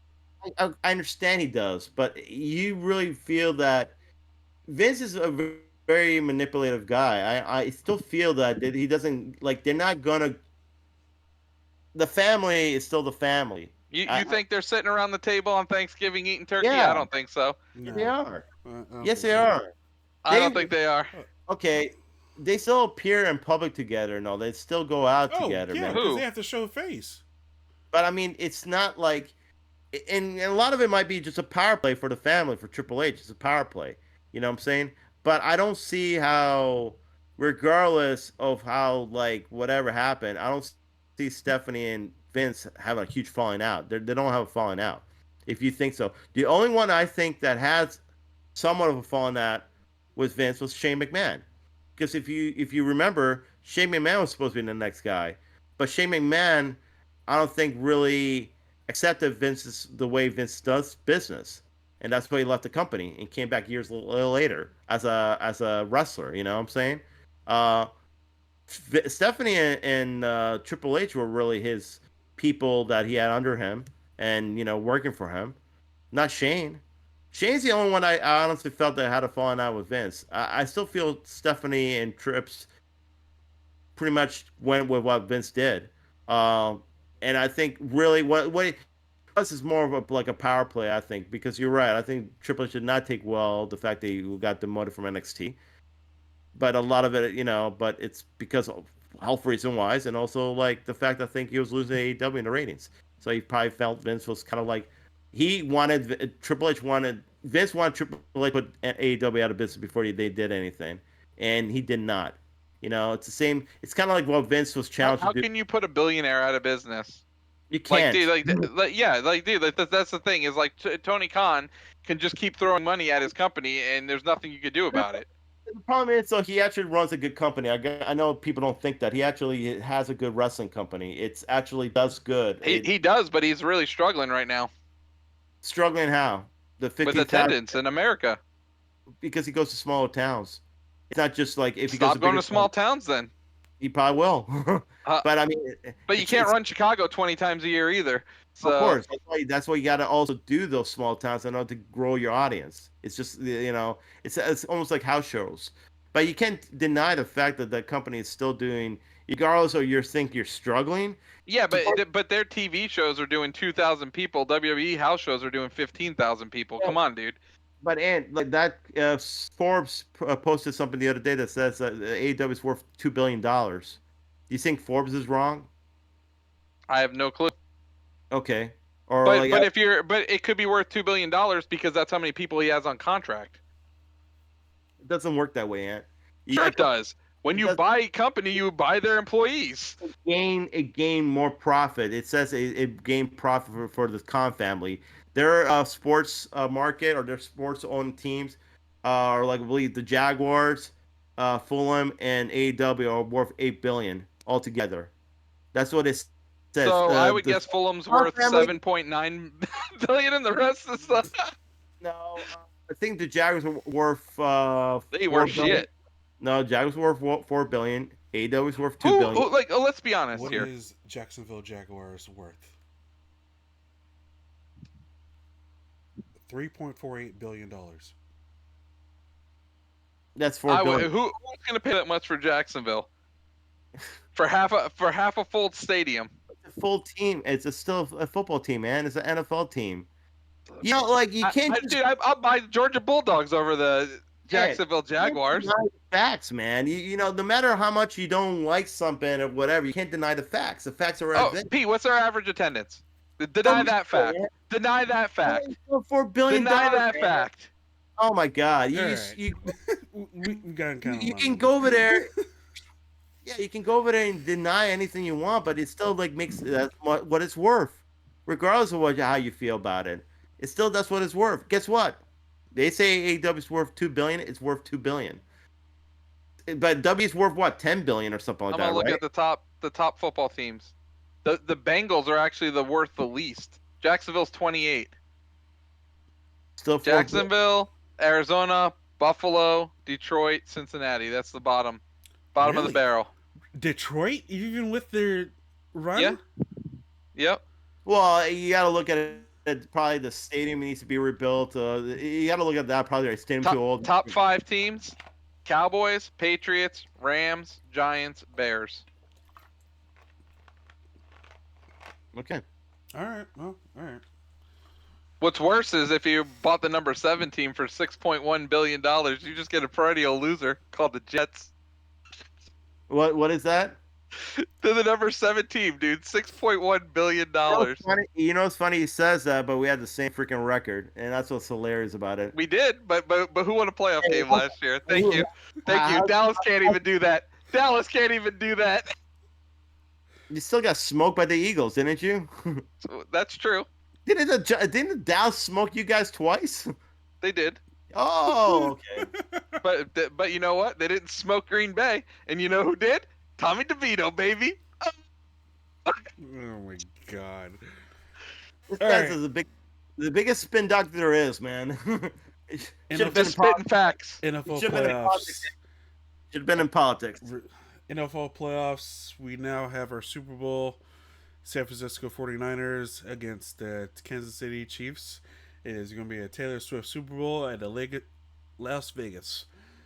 Which maybe she might not attend. I don't know. Because she has a concert. She'll be there. She has a She'll concert. be there. The NFL will make sure she's there. She'll be She there. has a concert in Japan. I don't know. Who's televising the Super Bowl? Is it Peacock or is it Paramount? I think it's CBS. Okay, so Paramount. I think it's CBS. What is this? 52? No, I think 53. 53, yeah. Oh no, 58. Sorry. 58. I need to learn my Roman numerals. Yeah, Las Vegas. Yeah. But yes, she may attend, might not attend. I don't know. Whatever case may be, I hope the Kansas City Chiefs lose. Whatever. I'm rooting for the Chiefs. I know you are. No, of course you are. Of course I am. Because you're a big troll. No, it really doesn't have anything to do with What do with you me. mean- what do you mean that? I What do you don't mean? really. I don't really have a troll this game. No, like, explain to me, like, you can say my home, but weren't you the same guy complaining about my home in the beginning of the year about, like, what he had One game I complained about him, and that was the Buffalo game. Okay. Like, what do you... Okay, so you still like Mahomes? Is that what you're trying to tell me? I still do. He's the best quarterback in the league. Don't get me wrong. Okay, He's in my top 3 quarterbacks of all time. already? What? Yes, already. I mean, technically, he would be. What? I'm. He got a great... Pete, he's not wrong. Like, I'm sorry. I'm just telling you what I see. He's not wrong. I think he's... I mean, it's still early. I don't know, man. I hate saying that because it's still like... I mean, hey, the man's won, what, 2? 2 Super Bowls. 2 Super Bowls. Been in 3. Into 3. And no, I'm not saying... And that's in, Yeah. what, 5? Oh, sorry. Been to 4 now. We need to correct that. He's going to number 4 right now. Hasn't played yet, so anything may happen. Hasn't played yet, but this is his 4th. Yeah. No, don't get me wrong, but in the same time... How's Josh Allen doing? How many has he been to? He had a great performance, like, I mean, the other... Peyton's been to, what, 2? Well, but, like, he's had a great 3. career. 3. Peyton, 3. But he's had a great career, but it took him forever to get to 3. Yeah. Don't get me wrong. I think Mahomes is definitely going to be a Hall of Famer already. I mean, No, dude, he can retire after this game and be a Hall of yeah, Famer. Harris just said that. I say he's going to be a Hall of Famer. But you're putting him top 3 already? That's insane to me. Because like, so you're telling Montana or who? Like Montana's even in the list or what? I mean, I don't. You know, My top 3 is Peyton Manning, Tom Brady, and Mr. Mahomes. Montana, you're taking Montana out? Yeah, definitely. Why? He didn't do nothing. You That was didn't all want- Jerry Rice. Would you say the same thing about Travis Kelsey and Mahomes? Travis No, because Kelsey, Kelsey's done it before Mahomes was there. I mean, I'm saying no, Kelsey. But that's his only weapon. They could like quadruple team him if he wanted to. Yeah, but in the same time, But all I heard was he Let can't it do it go. without Tyreek Hill. What does he do? What does he do? he was struggling this year though until like the playoffs. He might be, dude. If this is struggling, please give me a guy that struggles. But he was struggling. Please, He was though. Please. It wasn't him that was struggling. It was his receivers that are struggling. Now they're starting to catch. Yes. Pete. Good for When them. he played against the Buccaneers, did we not see him hitting dudes right in the hands, and they're just like, Yeah, That's but fine. But he was also on his ass a lot because go Bucks. he was. But I gotta say, dude, he was the only one doing anything on that team that day. But you can't. He was running for his life. That poor man. Let's not get into the whole like present day and then be like, okay, this guy's the greatest player of all time because they're playing really good right now. And I'm not saying Mahomes. I'm telling you, he's a Hall of Famer. But let's not just rank him right now top 3. He has done for the quarterback position what Steph Curry does for a shooting guard. He changed the game. Because look at the quarterbacks now, Pete. C.J. Stroud, Bryce Young. Next is going to be Caleb Williams. They all Bryce had, Young. I don't know. I don't know. Look I at don't know Lamar Jackson as well. They all And, have dude, that kind of like mobility to something Even a Brock little crazy. Purdy. Even Brock Purdy has it. No, that's I agree with you, but by the way, man, like Lamar, I mean, I felt like he could have been that one, like the premier quarterback. He choked. definitely did not. He choked. He did. You know what? You know what's so funny, dude? I see this meme and I wish I saved it. Like it wasn't NFL memes, but dude, so Likely or whatever, dude, when he threw into the triple coverage, like Likely puts his arm up to get the ball. Yeah. And he goes, everybody should definitely live every day to have the confidence this man had. Like he was triple covered, he puts his hand up. It's like, bro, what are you putting your hand up for? Oh my god. Dude, but you know what though? Really, who cost him that game was Zay Flowers. You could say that Mahomes or Lamar choked, but dude, all Zay Flowers has to do is not fumble the ball at the half-yard line, and that game's a completely different game. That and penalties killed them. They did, yeah. The Taunton penalty. All the penalties killed them. Like repetitive, stupid penalties too. Yep. Question though, here's my question: if it's the Chiefs and that same, I think the Chiefs are getting favored by the refs, man. I don't care what anybody says. The refs definitely help them out. I didn't see it that game. I didn't see it that game. I didn't see it that game. I will admit they did get some favorable calls through the season, but not in that game. And you don't think that didn't Travis Kelsey had a taunting, did some taunt, and they still they didn't? Yeah, that happened. I Yeah. mean, but Travis talks and walks away at the same time. Yeah, he didn't. But he didn't. Yeah, dude, he didn't put his hand like down on the dude's mask and like spin the ball by his face. Like, dude, like that's the thing is like Travis knows how to stay within the rules and be a dick.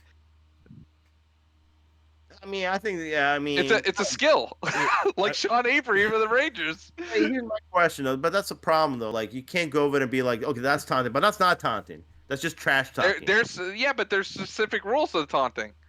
I guess what's the specific rules? Because I'm not really informed by it. I don't think none of us are. First of all, you don't throw a football by a player. That's one of the rules. Okay. Or spit by him. Or stand over the guy. Yeah, or stand over the guy. I mean, you're gonna get called for that stuff. Sure.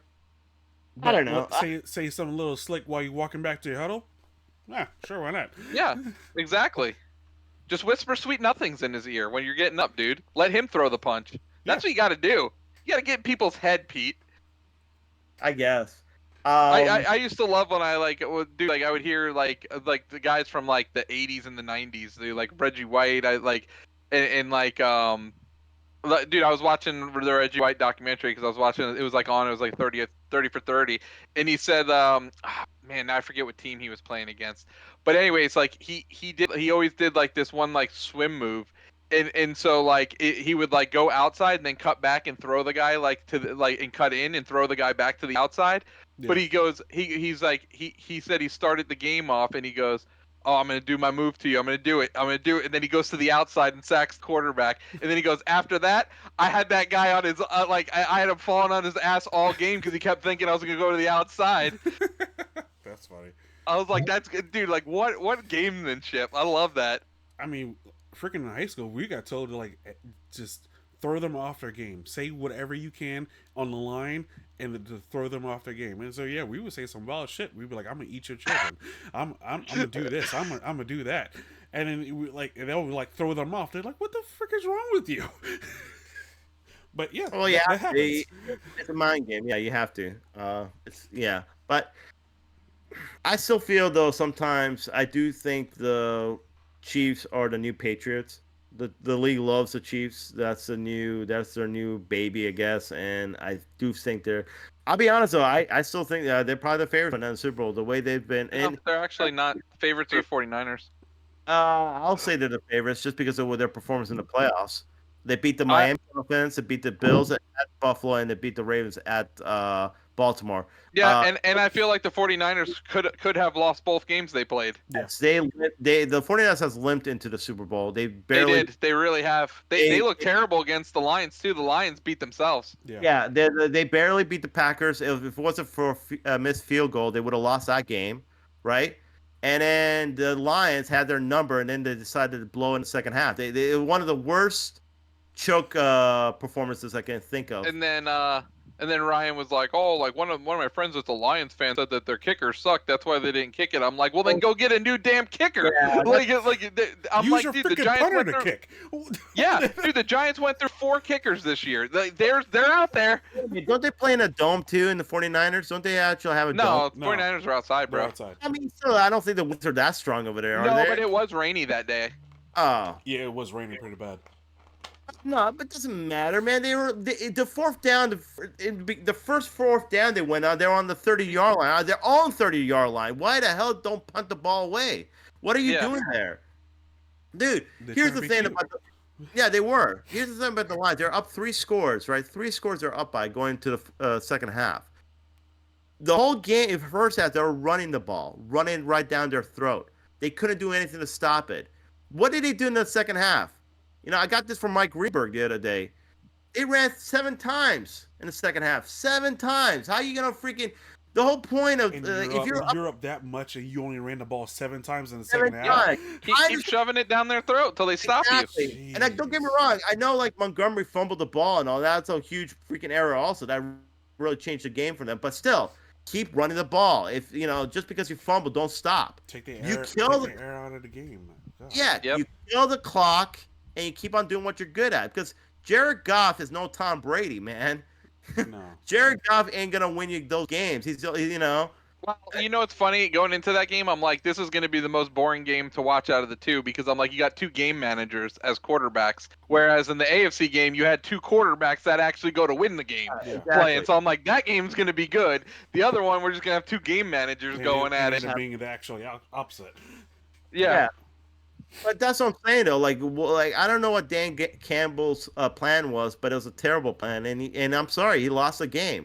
And the worst part about it, That was funny, that meme I sent you earlier, Pete.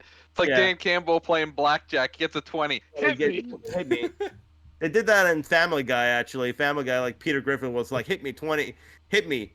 21, hit me again, 30, and you lose. Oh my God. It's like, but here's the thing with Dan Campbell. He said this after the game in the press conference. He said this might have been our last chance for the Lions, and he said it because next year they're gonna play twice as hard. All these teams are gonna play twice as hard. Why didn't you say that to your team in the second half, or why didn't you say that to yourself before the second half? Yeah. Because you're right. That might be your last chance. The next year, the Packers are gonna be better. because Jordan The Love. Bears are definitely going to be better. Yes, and the Vikings are always pretty good still. Like they're always If Cousins is healthy. Yes. If Cousin, I don't know if he's gonna be their quarterback anymore, right? He might be his last year, I think, or something. I'm not sure. Well, But he said he was going to go with Belichick, but Belichick ain't coaching anywhere. Nope. We still have a defensive coordinator gig up though. Just saying. Just saying. he ain't Just going. saying. He ain't going. He ain't going. I'll tell you what, dude. If he does go, man, Ain't will not shut up about it. He's just gonna be like, "Oh, I told you guys." Every week, I will remind Pete who the defensive coordinator is. Every single week. I might even get a Bill Belichick standee and put it right next to me for the show. Every single week. Oh God, no. Oh God. Anyways, who do you guys got? I'm going Chiefs. Who do you guys got? I want the 49ers, but I really want the 49ers to win. But definitely, I think Chiefs. They're just on a roll right now. I want to see Taylor Swift holding the Lombardi. That's my dream. Oh God. But anyways, Anyway. before we move on from sports, Yes. the 14-2 in the month of January, New York Knickerbockers with the best month of basketball since 1994 for the team. Let's go! Congratulations, took you 30 years to get here. Yeah. 30 years. You know, it's The funny. Villanova boys. The Villanova boys. You know what's funny, Chris? That's the only thing me and Ann are agreeing right now. That's the only thing we're agreeing right now. We love the Knicks and they're doing great, man. And you know what? Chris knew earlier in the season. I was like, wait and see. But now I'm excited. Now they got me. So now when April comes along, they can let me down. Honestly, man, the way the Knicks are playing right now, I really like this team. Can they keep the steam going? Can they keep? I mean, we're about to have All-Star break here in a little bit. Can they keep? This is why, Chris, I'm gonna tell you they can keep the steam going. They are currently playing without 3 starters and are still beating teams by 20 points every night. Okay. Yeah, they are. I feel like all they can do is get healthier, and that's just gonna make them even better.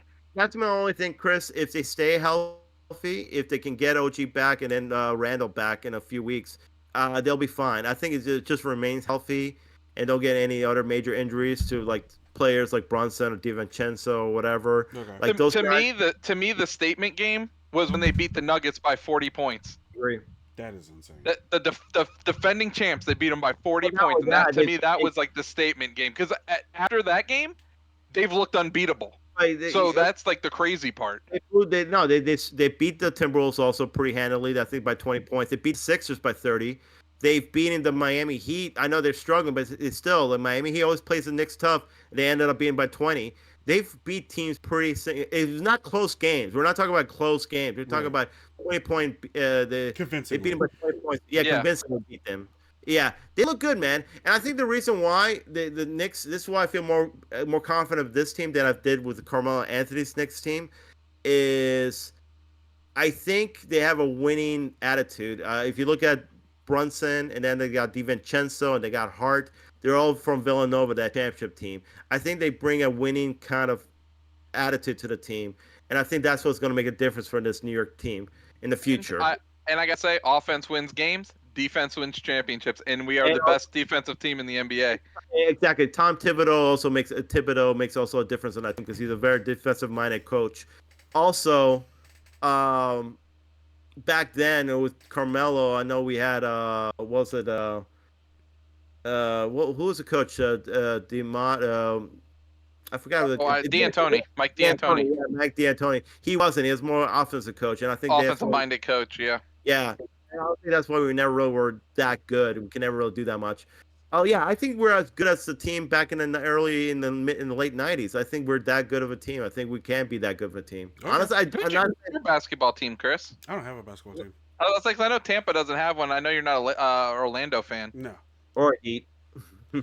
Thank God he's not a Heat fan. No. Please tell me you're not a Heat fan. No, I was like, I kind of like when I play 2K, I will go to Heat, but then like I'm not a Heat fan. I'll be drafted by the Heat.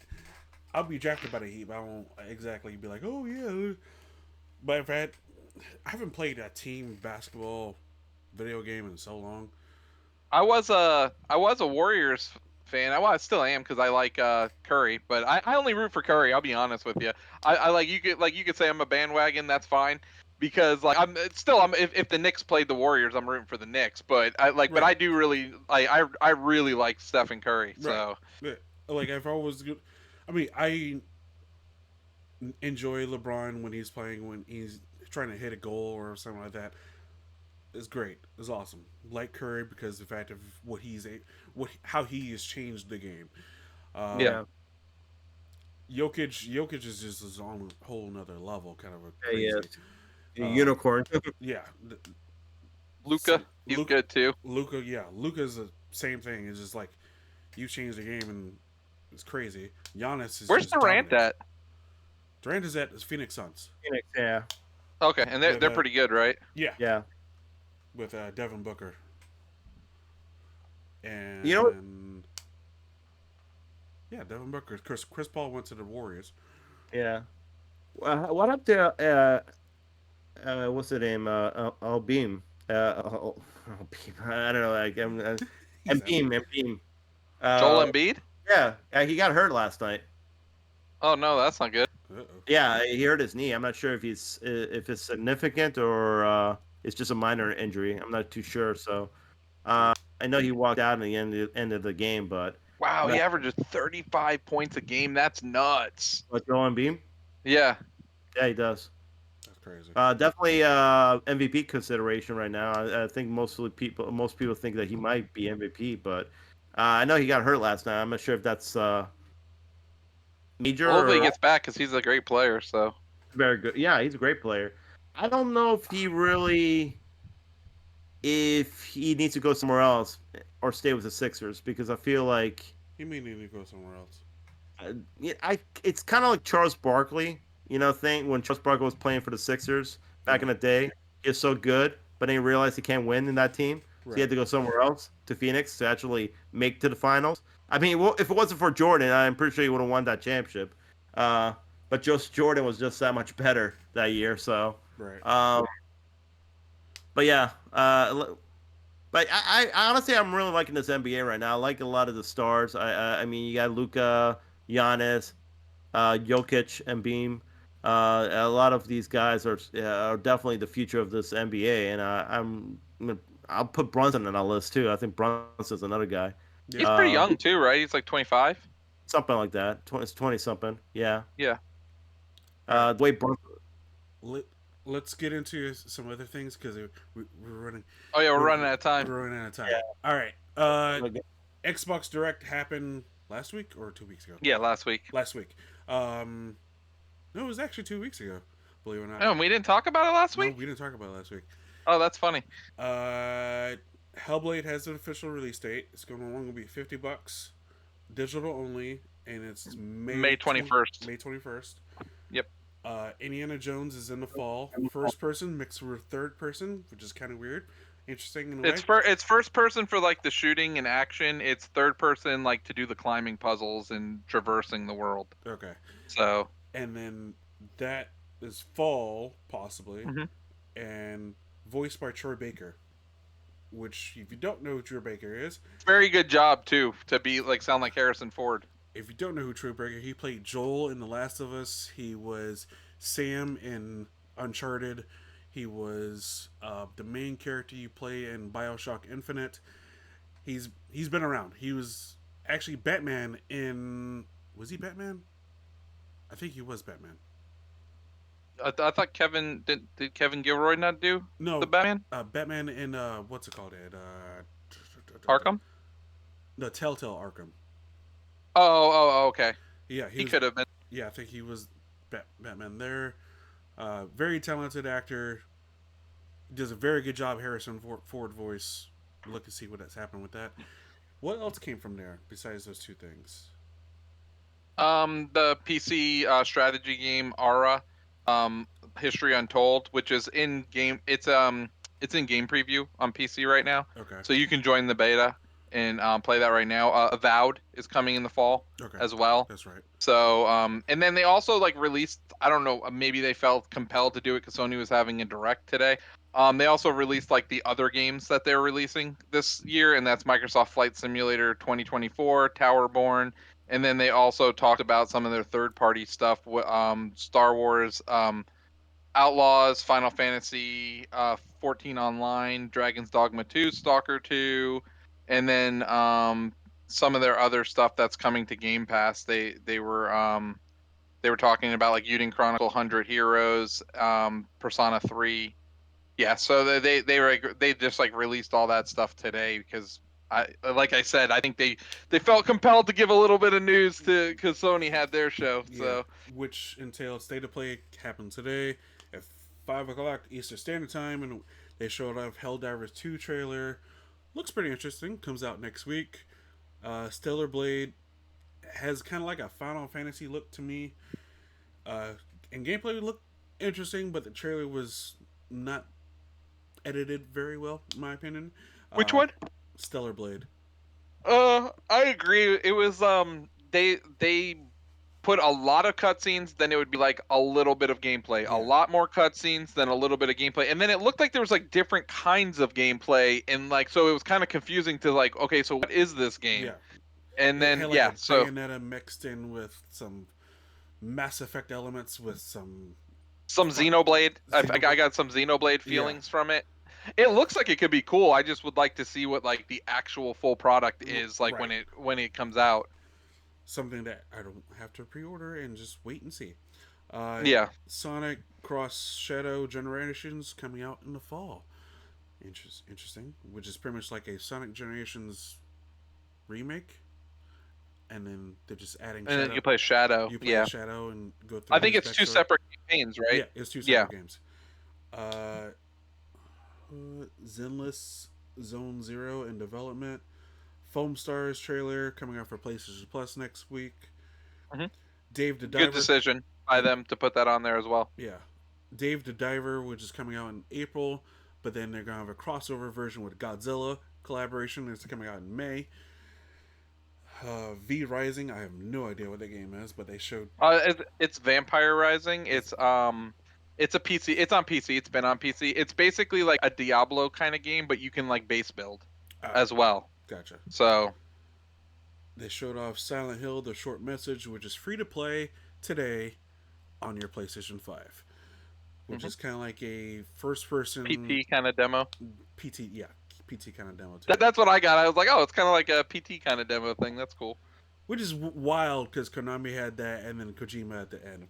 But anyway, uh, Silent Hill 2 remake had a trailer. Looks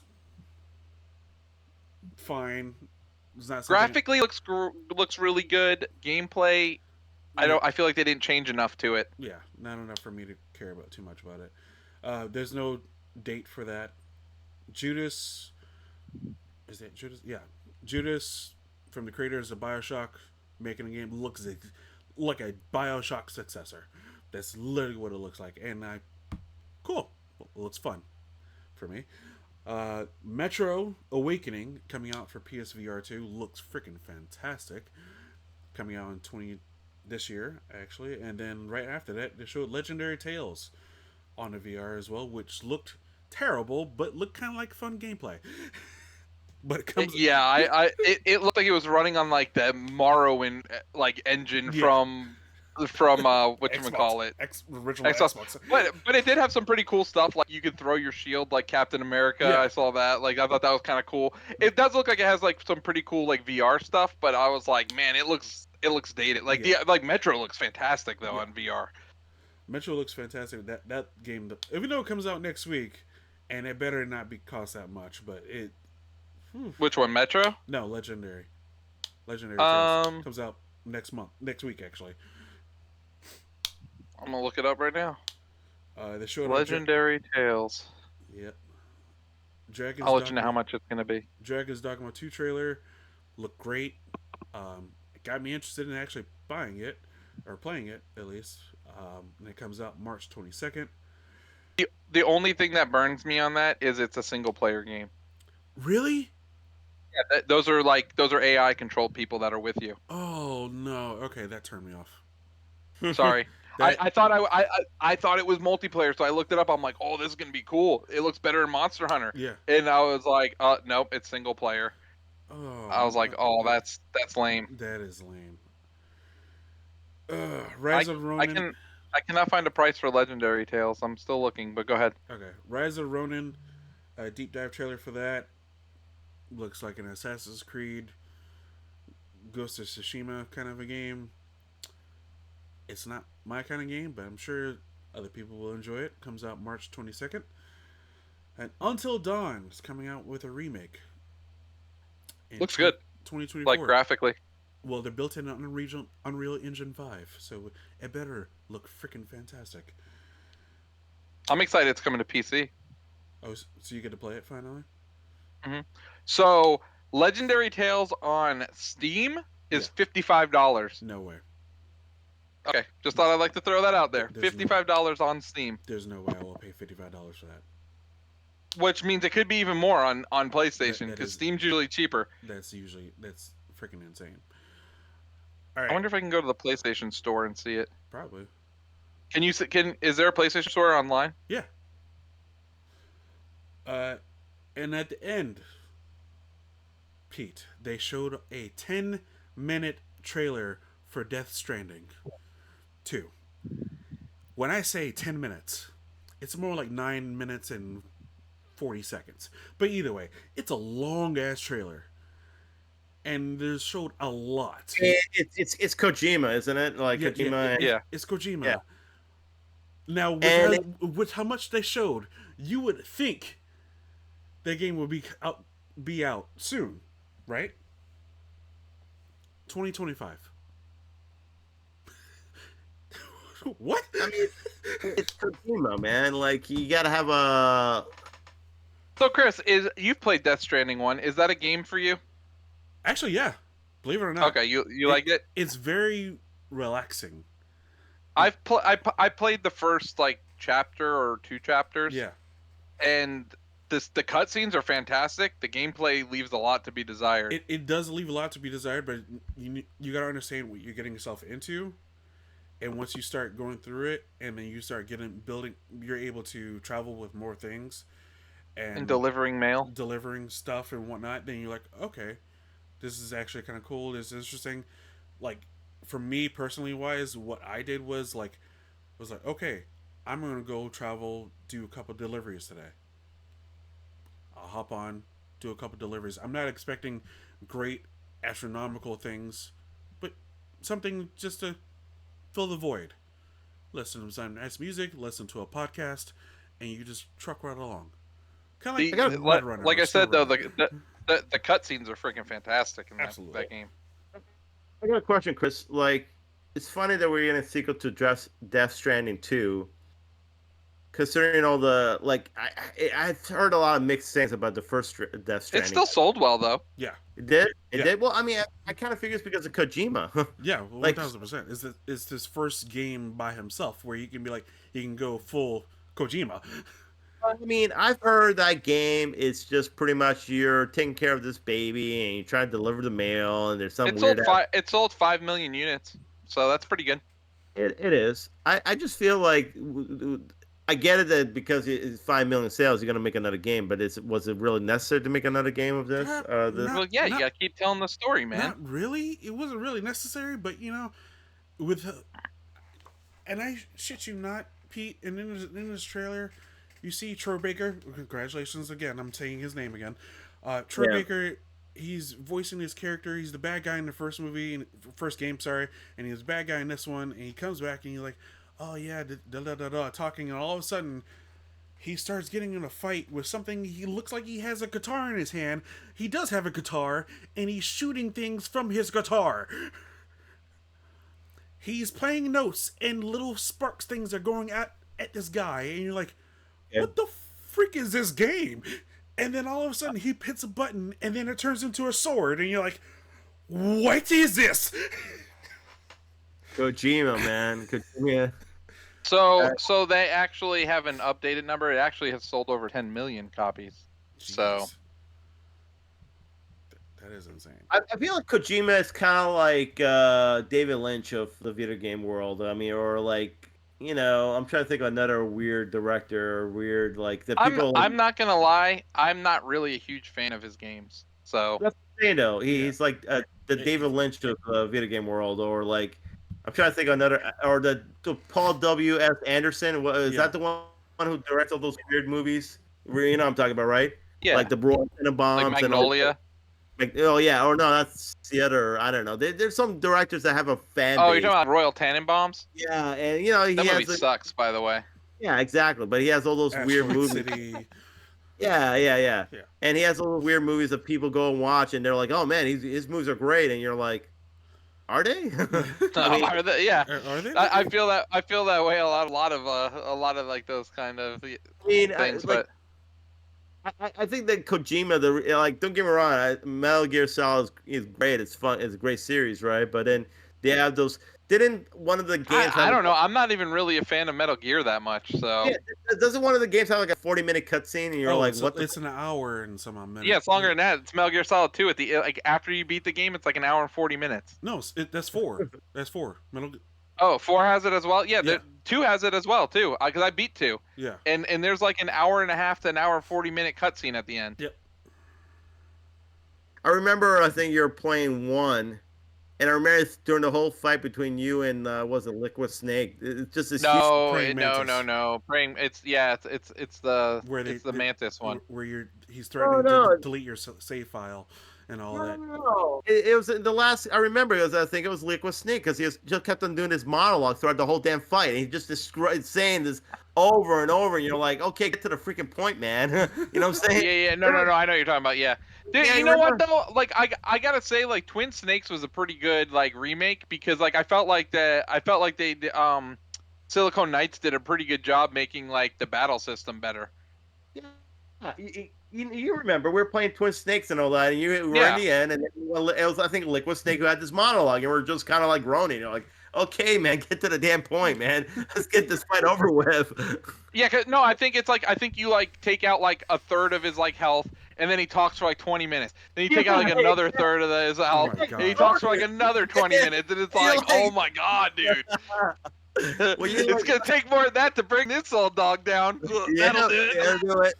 And, Oh, man. and even with all this, there's actually still a new Kojima game, action espionage game coming soon. Yeah. That got announced. And movie. And movie. Yep. Yeah, like I said, I think I respect Kojima's like creative mind. I mean, he's very creative, very But at the same time, though, some of the stuff you do, you're like head scratches, like why? Why? like why are we doing this? Like why go to this direction? You know what I'm saying? But it is what it is. Oh man. Yeah. That's what happened. Let's go to movie trailers real quick.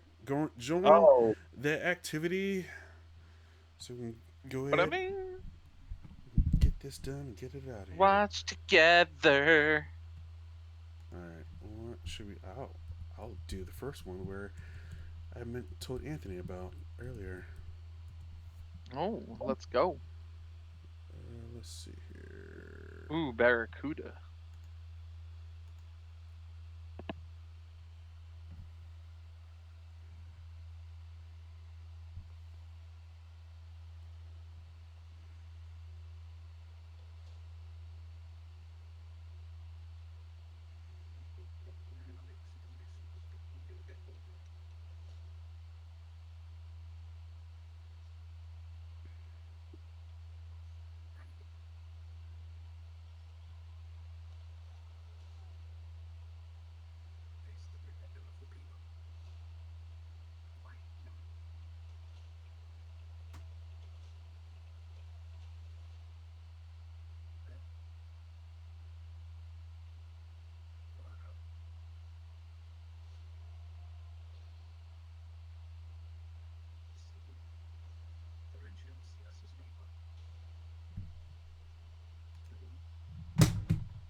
That dog dies, guys. I'm out. It'll take me 12 years to watch the movie if that dog dies.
Oof.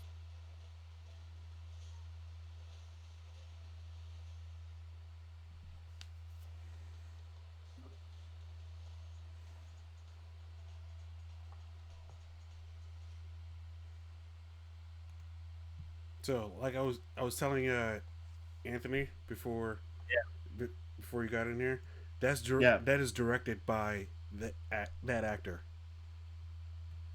That actor Slumdog wasn't he? Millionaire, Dave Patel. Oh yeah, he was from the kid from Slumdog Millionaire, Yeah, right? yeah, Was he in the new movie called Green Knight? The yes, Green Knight. yes, Okay, that he was the main actor in the Green Knight, yeah, right? yeah, Okay. Oh, okay. and Well, and also as well, that movie was actually supposed to come out on Netflix, but Jordan yeah, Peele saw it and he's like, "No, this belongs in theaters. I'm gonna produce it and we're gonna bring it to theaters." it looks good, man. It looks like Indian John Wick. Yeah, It looks like an Indian. It really does. an Indian John Wick, absolutely. Yeah, it really does. So it looks good, man. And yeah, uh, he was great in Slumdog Millionaires. That's the only thing I've seen him in, but he was great in that. So Yeah. yeah, why not? Like I said, it looks really good. All right, next one.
In the neighborhood.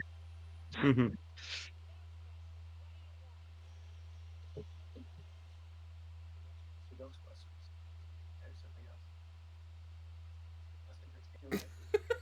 Mhm.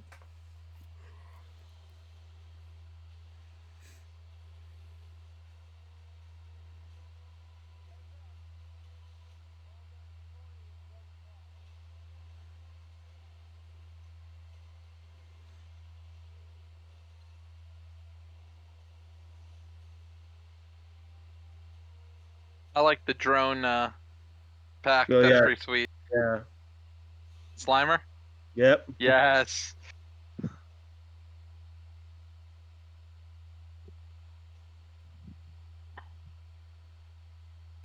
Ooh, Yeah. March 22nd. Yep. Might be Uh, going to the theater. yeah, I think I'm. That's gonna be first day. It's gonna be day one, like going and watch this in the theater. Unless it gets like ridiculously horrible reviews or something like that, I'm definitely gonna be day one. Uh, it looks definitely like what Ghostbusters 2 should have been. You know what I'm saying? Yeah. Hmm. Like it looks like exactly what the sequel we always want. Don't get me wrong, Afterlife is great, but like this is kind of like it's in New York. Yep. I'm pretty sure it's all the original cast like throughout the movie. It's Yeah. not like just getting a snippet of them. You think they're gonna get Rick Moranis? No, unfortunately, I don't think Rick Moranis will come back because of his family. Like he said, he's quit acting. But that'll be great Yeah. if we get a cameo of him. That'd be amazing. We Oh, got dude, I think the theater would go nuts for a Oh, absolutely. cameo Yeah. oh yeah, Rick Moranis. They Rick will. Moranis. Oh, dude, but the fact that we have Slimer, you know what? From what I hear is it's the son of the original director. Was it Jason Reitman? Yeah. He's the director of the son of the original Ghostbusters. Yeah. And they're saying they based a lot of the story on the real Ghostbusters cartoon, and which I honestly praise a lot. I thought the original cartoon was great back in the day in the '80s. Um, what would be really cool if they do this? Because I see the little Stay Puft Marshmallow Man. What if they bring back the original Stay Puft to fight off that monster? Oh, that'd That'd be be cool. That'd be pretty that'd cool. be pretty, that would be pretty sweet if they do something like because I feel they have to have an epic fight right in the end, and Yeah. that'd be something really cool if they do. There's another trailer, I think the European trailer, which shows that the Ghostbusters, what they're doing is experimenting on they're trying, like that's why you see Slime over there trying to experiment with the ghosts, seeing like their interaction with the ghost and all the different ghosts and all that. So they're like studying them, each ghost, and seeing how they behave and all that stuff. So I think that's another cool element about the movie. Well, maybe we'll see more of that, like maybe Slimer helping out, like the original cartoon or things like that. So That'd be pretty cool. I it's like I said, it's very promising. And I really love the girl who played Egon's granddaughter. I think she was so good in the first movie in the Afterlife that it definitely I could see them continuing in this franchise. You know, just continuously growing this franchise. Right. So it looks great though, man. It looks like really good, man. Yeah, definitely. All right, one more. Oop, nope.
Coming to you live on Amazon Prime. So is that a remake of the original Roadhouse? Yeah, it Yes. is. Yes. I've But never it- seen the original Roadhouse, Pete. Neither have I. So we may have to do it as homework before we watch that movie. It's definitely a different take. Like this one takes place in the Florida Keys. The other one I think took place in like Texas or one of those states, like southern states and all that. Jasper, Missouri. What, the original? Yep. Okay, so it took place in Missouri and all that, and it's just like more like that's what I'm saying. It's kind of different, and uh, you know, Patrick Swayze's character is more of a cooler. Wasn't a Oh, really it like has Sam Elliott in the original. I like Sam Elliott. yeah. It's a fun. It's a fun '80s movie. The original Roadhouse. It's just, but that's why it's funny though, because if you see this film, you like you know you can't take it that seriously because the first movie was just the same. Oh, Terry Funk's in the original movie? Yeah, he was, man. That's awesome. The It is. Funkster. Now, Funkster. the interesting thing about this, the remake of this, is the fact that the director was told that this was coming out to theaters. Little does he know that Amazon was like, oh, no, we're just going to put it straight to streaming. Yeah, that's kind of sucks for him, man. Because I feel like it's weird to see this in streaming, not in theaters. You know, I feel like Jake Gyllenhaal is a pretty big movie star. You know, And then he you does. bring a household name like freaking Conor McGregor, and you're like, Conor McGregor. I'll be honest, I'm not gonna lie, man. I'm actually looking forward to see Conor McGregor in this role. I just think he has a lot of fun in this. You know what I'm saying? he's playing himself. Yeah, exactly. Oh, Hey, that's guys, crazy. you know- I guess originally Ronda Rousey was supposed to be the main star. Yeah. Wow. I think it's because she lost. Because she can't act or shit. Well, no, that she lost that UFC fight. Probably that's the reason why. You know. She was originally announced in 2015, and Yeah. then the plans for the film got canceled in 2016. I think because she lost that fight against what's her name? She got knocked out by forget that fighter's Holly name Holm. back in the day. Holly Holm. What's that? Holly Holm. Holly Holm. That's right. And then after that, they probably changed everything. Like the thing with McGregor, even though he lost fights, he's still McGregor. He still had a pretty awesome career as a UFC fighter. I don't see him like he ever like lost that. You know what I'm saying? That's Yeah. you know. But Ronda Rousey definitely fallen off from her stardom. I felt like you know what I'm saying. Yeah, she definitely did. But yeah, those are our trailer reacts. Be sure to watch Maestro on Netflix. Do you have anything else? No, I'm good. You good? Roadhouse. Huh? Nice. That's. Well, look and see if it's streaming anywhere. It's a fun movie, man. The 80s. It Like I is said. not streaming anywhere. Oh wait, hold on. It's on Max. Okay, there you go. Okay. There we go. There We you can watch the OG on Max. And Maestro is the one we're doing this week, right? Yep. On Netflix, right? Yep. On Netflix. I might How long actually start watching Mr. and Mrs. Smith on Prime this Friday. Okay. Nice. How long is Maestro, by the way? Is it a 3-hour movie? Oh, that's a good Hold on. question. Give me a second. I'll look it up for you. I hope not. Yeah. I'm gonna go 2:15. I'm gonna guess. I 2:30. haven't looked yet. 2:30. 2:30. 2:30. So it'd be like 2:23 with credits. So. Oh, that you're guessing? Yeah, I that? was guessing. Oh, 2:09. Oh, okay. Oh, that's nice. Great. Yeah, that's, 129 minutes. So that's perfect. Chef's kiss. So- Love it. it'll be about 2 hours if you cut the credits out. All right, that's fine. Directed by Bradley Cooper, Yep. starring Bradley Cooper and Carey Mulligan. Yep.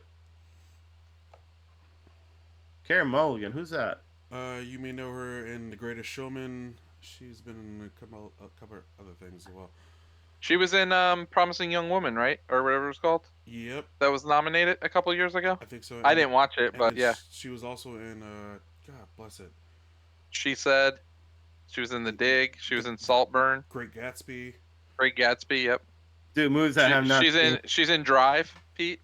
Okay, now I know who Karen Mulligan is. She played the girl in Drive. Okay, Yeah. there you go.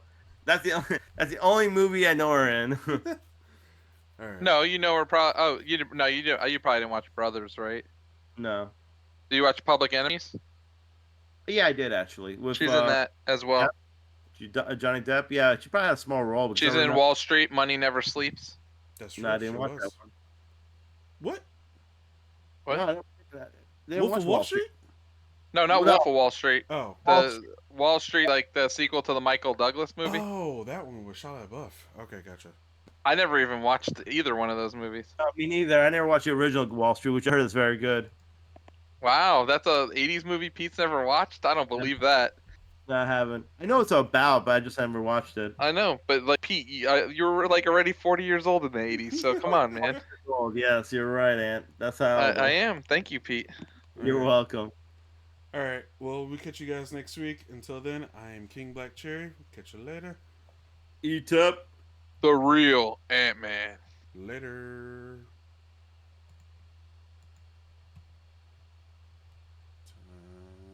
Yep, done. That, and I can do this.